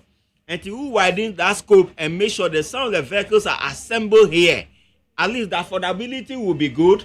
And then so the cost components in the area of spare parts and all these things that me assembled in your who would not love that instead of say spare parts from South Korea and in or Japan we can be able to assemble these components here. It will all expand our trade base, which will be good for the Ghanaian economy. So coming back to on that score, but Honorable Alan Kojo Chiremantena Basu is a very intelligent person. When it comes to policy formation and all these things, very, very good. And to your best stress, they are all Yema Ghana, no, unto us now, at the appropriate time, Ghanaians will reward him for the good work he do. Na almost so intimate policies ni bia ebetimi far-reaching impact on the Ghanaian economy. Yeah, but once most of the times, the individual now the minister on one personal drive and in his zeal and in it making the changes and to show Alan personal zeal and the drive and the commitment to do something within that space because of the vision and the foresight when we say this area can become a cash cow. Say Oman will be roping in a lot of revenue from this area. That is what he did. So like you are saying, your best stress all other ministers take bold initiatives by yourself. Don't look forward. Everything must come from Jubilee House. You should also look for policy direction that can attract a lot of direct foreign investment in the area of agribusiness, in the area of automobile, in the area of rail. Anything that you can do to widen the scope of our direct foreign investment ebebu na ya create sufficient job for the teaming youth no.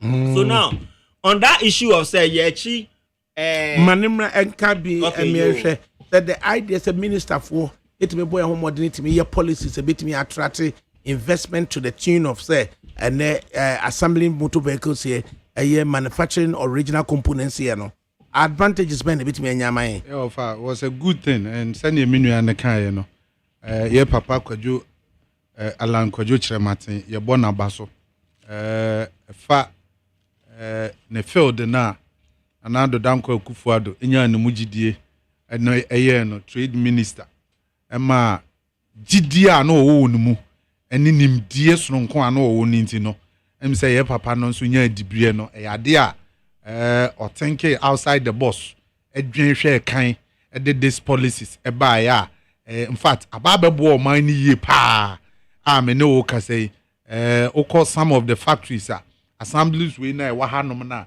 eyade a ebua yedie I think the last 2 months trade minister ya wa be ya conversate ba ko amasaman constituency ofa wo hwe ekwaya a omofa so edi dwuma na eyade a aboa o man ni ye pa I think the last time economics bi na all kase because of this policy Alan Kwadwo Chirematin edeba na every year no it me save you almost $72 million every year. $72 million with this initiative for odeba ade wa bono ho modin ye pa so me I'm not surprised because so you be at this special initiative share nsa o hwe President Kufuor time cassava initiative ye share nsa the way OCD hu dwuma ma ne so ani ema no kra no e boost economy na ode beji ni din eno na dodo na de tu ni din Alan Cash because we ye supervisors ade no ma sika ba a lot of youth ni botomu a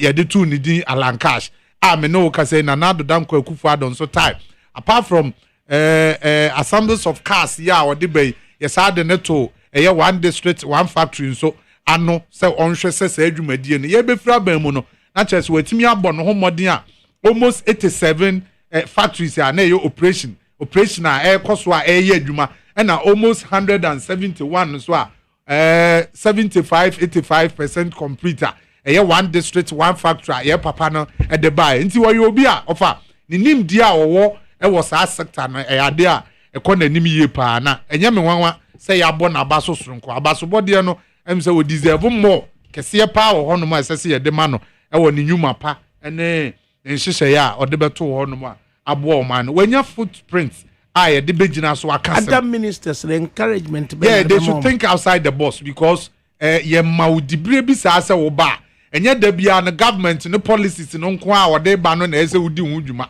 eno na ya na du ba bia na wo hwe current minister education minister wama president anim agu ase a to ono no ofi se oye bibi foforo because o hwa bra ye papa president John Dramani Mahama airborne to our case ade a feeding fear ye de ma buffer stock anyway no mo ye hu adwuma no no oba ade odi sika no be she headmasters nsem no mo akodwom omo akọ market akodidwa akotoje nani toes ni ade enne education minister say sa ade no nya de o mbetimi aye into old process na procedures na na wo ho no obo to aso aye ne sa licensure exams omo ka say ehun hia omo bo mbe yi afro but enam say ye papa Haruna Idrusu owonim die no hu how important this licensure exams no etienti no o say omo ne kan ye so omo be yi afro on so nya de a omo be yi afro because he needs professional advice and san wetimi ateki sa step na so be yi afro nti ofa say ye maudibre bi a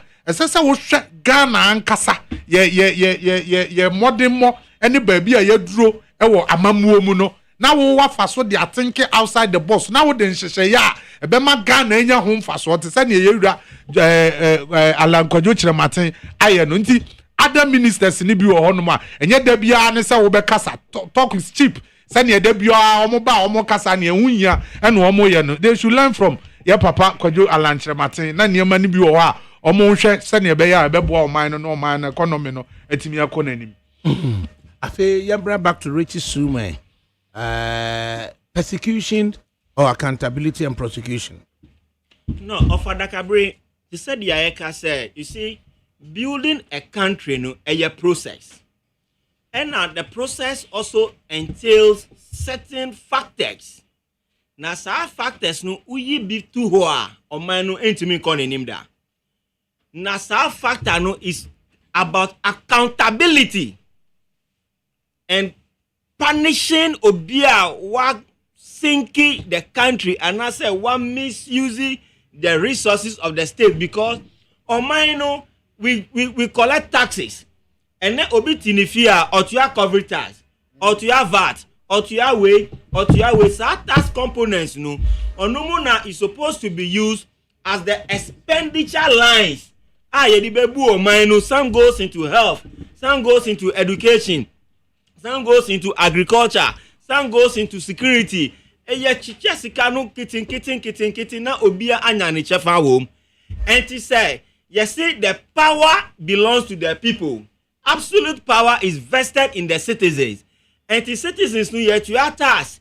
Now, based on the virtue of the fact that we are a political person and not a public person and not a civil servant. This one, I'm not only talking about only politicians.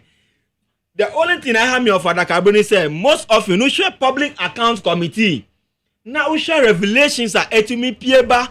As far as people who are civil servants are concerned, and those people, the state security apparatus don't go after them. How can an accountant embezzle over 100,000 that he cannot provide any receipt for?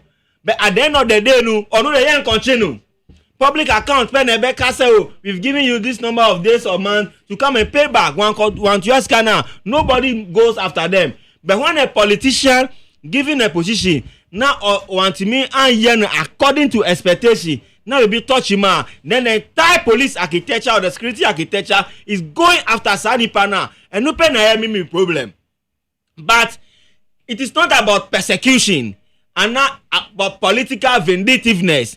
And now bibia ebetimia akase ebia yedi subobi tusu and now yedi allegation be tusu which you are innocent of. That is not the case. If there is an evidence and now there is an assumption someone involved in any corruption or any act of corruption, the state must go after you. You must be brought to be accountable to the people. And to say NPP was in power some few months ago. Now and then the tables have turned. It is a new government that has come. What do you expect the new government to do? Do you expect the new government to give you a slap on the wrist? And I say, young welcome you obia with a flower or bouquet. And I say, young ma obia the free will to do whatever they want to do. It must not be so. Because oh yes, Anna. Don't forget, say, of ADAKABRI, before you and I was born, there were people who lived before us. And then where are all of them? They are all gone into thin air. So yeah, yet them ways to see no. Maybe the next 30 years down the line, maybe only God knows whether we will still be alive. And now 50 years down the line, maybe all of us sitting in this room will not be there anymore. Another generation is the one coming to take over from us. And to say a certain precedent of accountability. Then we are trying to tell the next generation about say, unya opportunity to serve the state and now work with the state in any capacity. Bianu, go and steal the money and you need to take care of your family at the expense of the state in here. Or maybe I say you building for the future generation. No? So, my unity say a political witch hunt and not a persecution. It is not a persecution. This issue of the buffer stock manager and any wife. Apparently, I hear that the wife is also involved. Yachiomu, Yedomo to detention for further investigation. It is in order. Sabi. If proven innocent, now we're in the way free. If proven guilty, normally they should not be put into incarceration. Say, Yedu continue someone. Now we could die for 5 years, 10 years. We are scanning the accord. We should find a way of recouping any stolen money. And to your ADAKABRI, it is in the right direction. If a name be reached, I am a key member of the movement for change. Now, Ochina, the Brebia by Ensemu, Yanya power, and you have been given an opportunity to serve. And the opportunity given to you, you use it to amass wealth for yourself. Should I be let to go free if another government take over tomorrow? I should be brought to order and given a strict punishment so that tomorrow I will not do that again. Another person who is also aspiring to go into the political space no will not do that, because Unim said that space is a strict space for accountability, and when you take anything that belongs to the state, they will go after it. But the Hamika Krani said the opposition must not be creating the impression say the new government is harassing their people. Who created that impression now? That means that one Kasanu, you are a culprit. The entire leadership architecture of the party, no, you are a culprit because you are trying to support the wrongdoings of individuals. And it is said wrong is being done and people are being brought to be accountable to the state here. Allow the state security agencies to do their work. Don't create the impression that they are going after this. Imagine Kofi Juma same way. Now the government doesn't act upon it. Why are they too silent about it? Because maybe it's not a big week in the party, or maybe it's not wielding any strategic position in the party. Now say you may touch another base. I'm not sure Kofi Juma has any significant base in the party. And I mean, sure say he has been a solid investor, a financier of the party. I don't know what role he contributed or he played during the parties in governance, and that time no more opposition. But they cannot be the same attention given to everybody. There are some who will receive a higher attention than others. And you're normal in any institution. So to conclude shortly, he said, going after your SWA government appointees to be accountable for the role they play. Any Sikabia before Muslim, how they use it, they must be accountable for it there. It is in the right direction. Because why is China growing? China is growing. Why is the Asian targets growing? The Asian targets are growing because Omunfa corruption media grow. And who share China, the Communist Party, Chinese Communist Party, it is not any kind of riff-raff that goes into the Communist Party in China. And then Ghana say, now Bia Soria, we're joining political party. There, it is the Communist Party that appoints the president. The representative of the people, they appoint the president. So we're making sure say they have the elites to appoint the leaders. They don't allow anybody at all who doesn't even understand the dynamics of the issue to go and say, I am going to elect a president. And two, who share the Chinese model now. The model is to make sure that we get out of poverty. So China has been able to move over 30 million people out of poverty. It has given over 30 million people a good accommodation, because that is what leadership is about. It's just who solving the basic needs of your people. Besa ubeji sikanu, now who the other koto Land Cruiser, now they are come with girlfriend, now who use sikanu yaka to say they are wow pedia. And at the end of the day, when you lose power, you still want to be pampered here of ADAKABRI. No country grow. Right. Richie Suma of the Movement for Change and Yatineno. Now earlier on, Benjamin Isari of the MPP by Yankin kind messages kakra nearby. Na yako another issue so say Kobe Akosa and Obaye. Also, you people have entertained Abronya for a long time. You created a monster. Now the monster is biting each of you guys, and you are here crying. Godwin Dankwa, also Mr. Man, these politicians are different when in opposition from when in power. In opposition, they behave they are angels, but in power, they are the devil incarnate.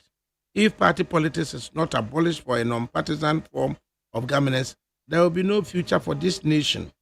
Jerry Boateng of ADAKABRI. So you see, my brother from the MPP, your own submission said in the Nanado era, Nanado tenure, things like this went on. And today, President Mahama spoke. So my question to you is, who started this act? What is good for the goose is good for the gander. We are lucky for the current government has granted bill services every day.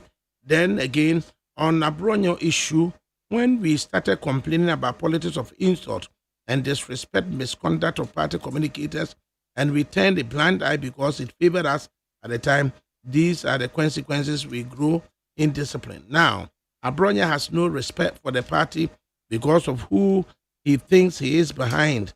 Alan all the way. Thank you. Abner Ampofo. And I say what ADAKABRI, I recommend the MPP communicator for his mature communication. This is the first time an MPP communicator has not commented negatively at the mention of Alan and his credentials. This is heartwarming. And or the and so Ubia so nim Benasari so nim say on kasabasa. Right. Wafake no plan station under President Mahama and NDC government, Ghana turning into LG whatever. Greetings to Nana Naomi Akosu Greater Accra Regional Women's Organizer hopeful. Kwabena Sante also MPP appear not ready for power. And also anybody. Yamra nothing yamma free your last take said the normal is if I decro.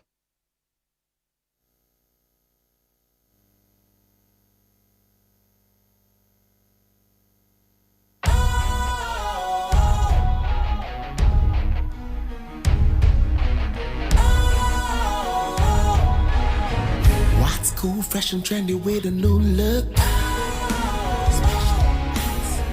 Makes you feel real good, that refreshing vibe. Satisfies you right just the way you like. Do you know? Do you know? Do you know? Ain't gotta do it alone. Specialized makes you glow. Anytime, anywhere.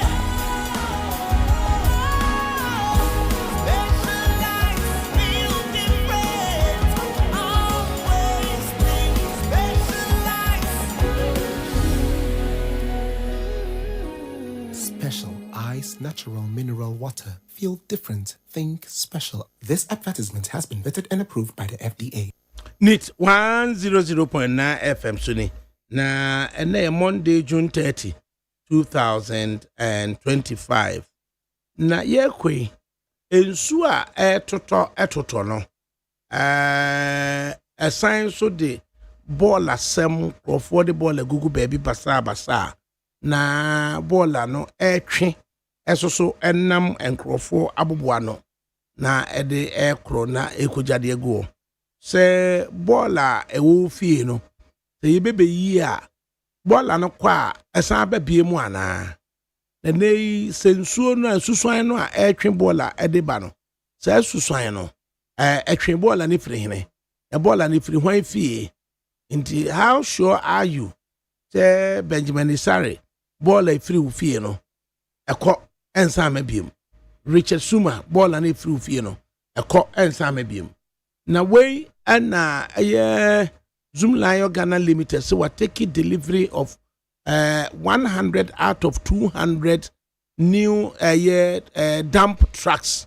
Esa dump trucks no na just technical esa de anwaka na ye de skip esiso na omo bibi a friend sanitation improvement program sa SIP no assembly no omo wo sa arrangement no na community bia no ye de bucket no ba ko ebesi wonom na motorball agumu ana na fe skip track no ababefa at the time ayeman na no na sa contract mu na omo spruce no up say dump trucks no ebia ye dada bins no so akese no haulage community container haulage no and so ebi aye dada enti omode 100 out of 200 trucks no ababa ye de every district bi answer be kan de eno nipa bi nyanti ase eda ho free say YEA4 na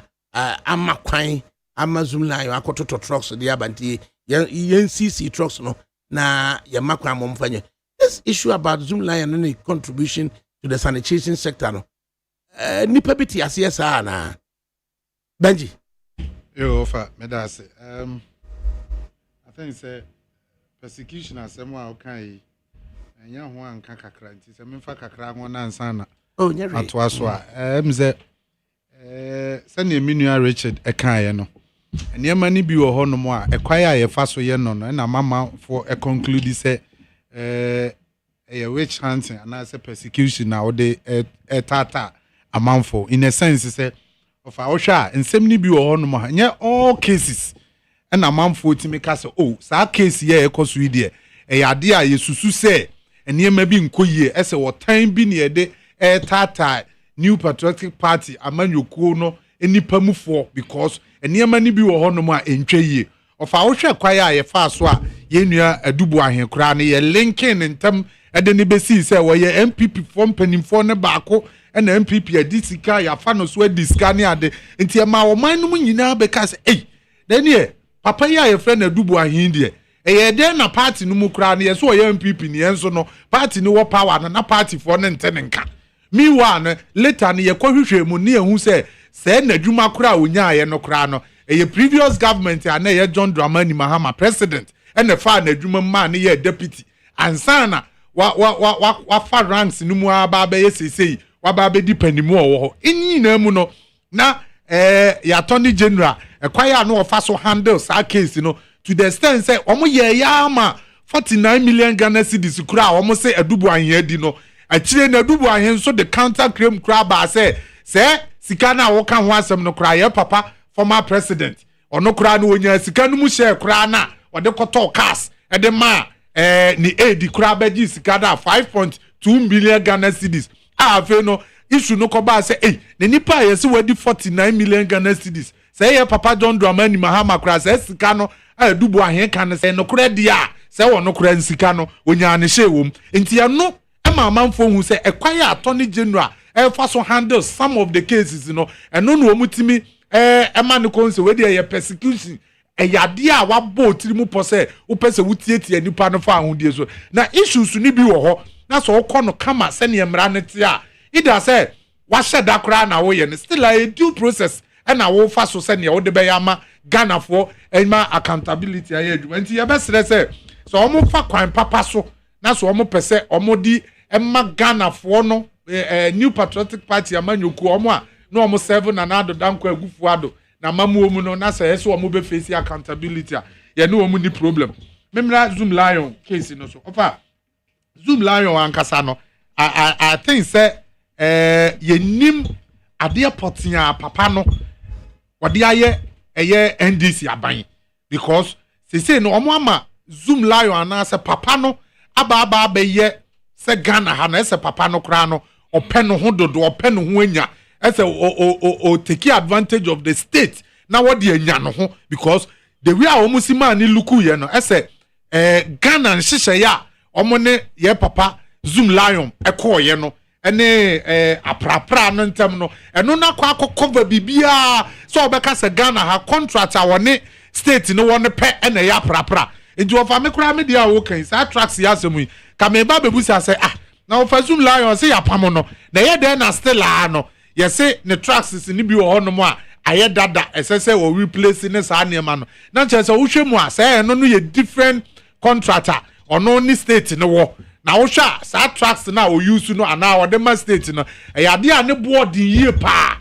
a state no entiment to sene wo timi to 200 and 100 at the back at the go no ya de a contractor amine or mine no and then the wa otimi a supplier sa eniema no na sa wo hwe ball asemo a ekoso wo mamu a ofa in fact they say the Ghana no we are sitting on a time bomb ebeye kakra na ye kwaye nimbe 1-2 months no Ghana ankasa no se flood issue no start say ba bia be ye choked because say ball na ye na fiafie mu no ofa ye nsesa o amanfo two ball anugu gatem amanfo two ball anugu ewura ba bia obehu se ewura kakra bi obia no no wahwie ne ball no e de agu ho ensuo ne to a na atwe firi ho nyina de aba be fa gates num na kwa akochoku ba bi naka enti se me ya ball na me de kwa akogu gatanum no e yade e kwa e be saba Richard di a obeye no eno nso kwa ebe saba enti se ye ball na ye recycle se e kwa na sa ten ne ho na ba enti se wo hwa within be se 6 months ya etwamu efin pa adokro o man no fa enya sem ketwa se ba bia wo be fa bia e hwa ye fin ofa fache mota all station he ya kokohwe ho efin pa eguo hwe overhead baby a would fa new station honum no of a kohwe fie egu ho na twemu akoma 7 eye best point ne side ho na wo de kɔ ɛyɛ mile 7 park no ɔfa kɔhwɛ fie eguo na kɔ ɔfa nkɔ runabout kɔhwɛ fie nti sɛ ɔfa nkɔ runabout no nsuo tɔ ketekete apete ya na hɔ nom na yiri nti ɛkwaya yɛ fa so a yɛ deal sanitation ho ensɛm wɔ mamu ha no awe nyina so a yɛ ka no so no wo journalist under the Right Information Act no watchro edi akwakoy request say every single contract via government of Ghana any Zoom line ye bia from 2016 to date yemfa copy emfa emre no inti we busa ho say wunya hunu bibi enti Zoom line na fei na akwaje RTI say yemfa no contract bia emfa mra no na enu nti wo say company no so mo yeden ball yi ene ho trucks yi no omujai ekra e de twen kosi se atia ne beba ama wo wa perusu ahunu se obi aye bone ana obi nya bone adwene we obi no adwene wo ni tirim no wa gudipa no ho fia wie woni reason bia o woni document bia to that effect ansem a wo kan ye ni nyina na eye siremu bosiremu ka ne wo susu ana obeka ye afei ye pushi wo no wo si afei na o request RTI yes afei na o request contract Ghana Ghana government ene eye Zoom Lion wo from 2016 enti ensem na wudi ka beka ye no na wo nyina so pa ne dey eden na papa na ye ana say Zoom Lion contract na nkasa no eden na wo mu a wo fi say ye fichi wo ba be kan ho asem ada na wo stand by asem na wo kan ye no na pray na wo kwa copy document na wo ba be hwem say contract na wo man ne ko ye no say na sitie ofa ye wo man a obi kura timi begina a whole member of parliament etimi begina TV so ka say just one group of companies edumle bi na kwaya ye fa so a ye ball a ho sanitation no me starting say me ne kasa I was dealing with him ofre me ma miska kakra na me jaye na che say Ghanaian companies na eboa wo man no da bia no ye wadwen poponi bi wo mo se ese omo koso no ha wo mo meanwhile no fa se wo hwe Zoom Lion last me ba ha be ready bibi kira wo se Zoom Lion sanitation kwa workers Zoom Lion afa no 566,000 sanitation kwa Richard sanitation kwa omo prepra the whole region no 567,000 entire nation. Now government of Ghana company back pembempo and they bet me employ such people, such number. Say one company. Let me employ nipa almost 600,000 people. Now you should say you be company no, you be born who buy. Now you want me a boy be a of as I say me no kase of Ganof.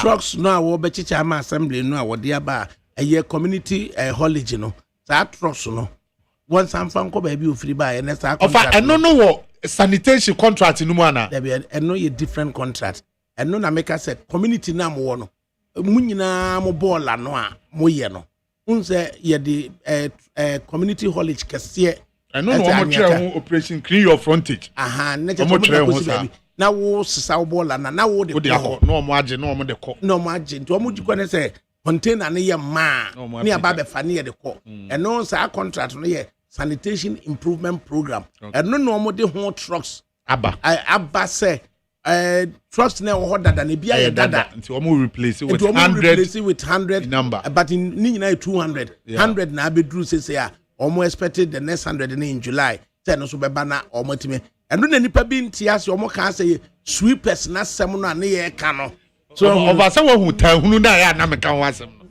asem no ba kura ye nto ye bo ase enhwehwem enyi nimdie enhwehwem hu asem no mu ankasa o asem aba wo hu say tracks bi aba be there me ye obi a me kasa wo radio so ana say me kasa wo TV so of ADAKABRI man hu say ye the 200 tracks bi aba mpacho hu asem te say na no wo ma wo information ni wi a wo kogina ba bi na wo kasa wo hu kwaya wo be fa so a wo be kasa ba omo hu se Zoom Lion nugu ho keke kra no omo fi se aprapra na hu nyuma na abi enti ene ye nye contract no and as a tracks of Zoom Lion papa na nkasa am so Ghana da na koma so too much papa no o Ghana da o Ghana at heart because ohwe nsɛm a yɛ kan gu no so bɛɛ sɛ 4-5 months ya ɛne akwanya a wɔwɔ ɛwɔ other countries a wɔyɛ adwuma enya sika contract bi wɔ hɔ a yɛne na sign for 35 years ɛwɔ Nigeria ha yɛ yo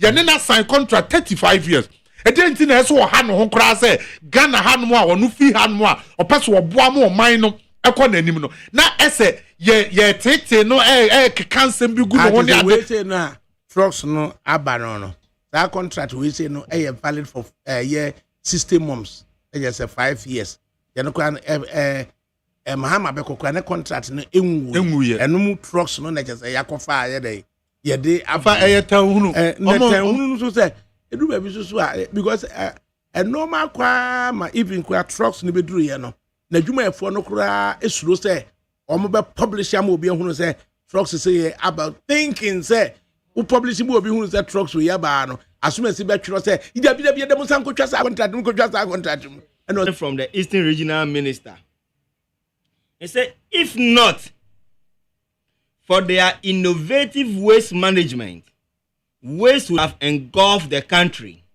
but due to their waste collection and haulage to centralized centers to recycle waste the situation is different he noted end of quote. Eastern Regional Minister, they can. Yeah, this is the statement. The rep every day officially.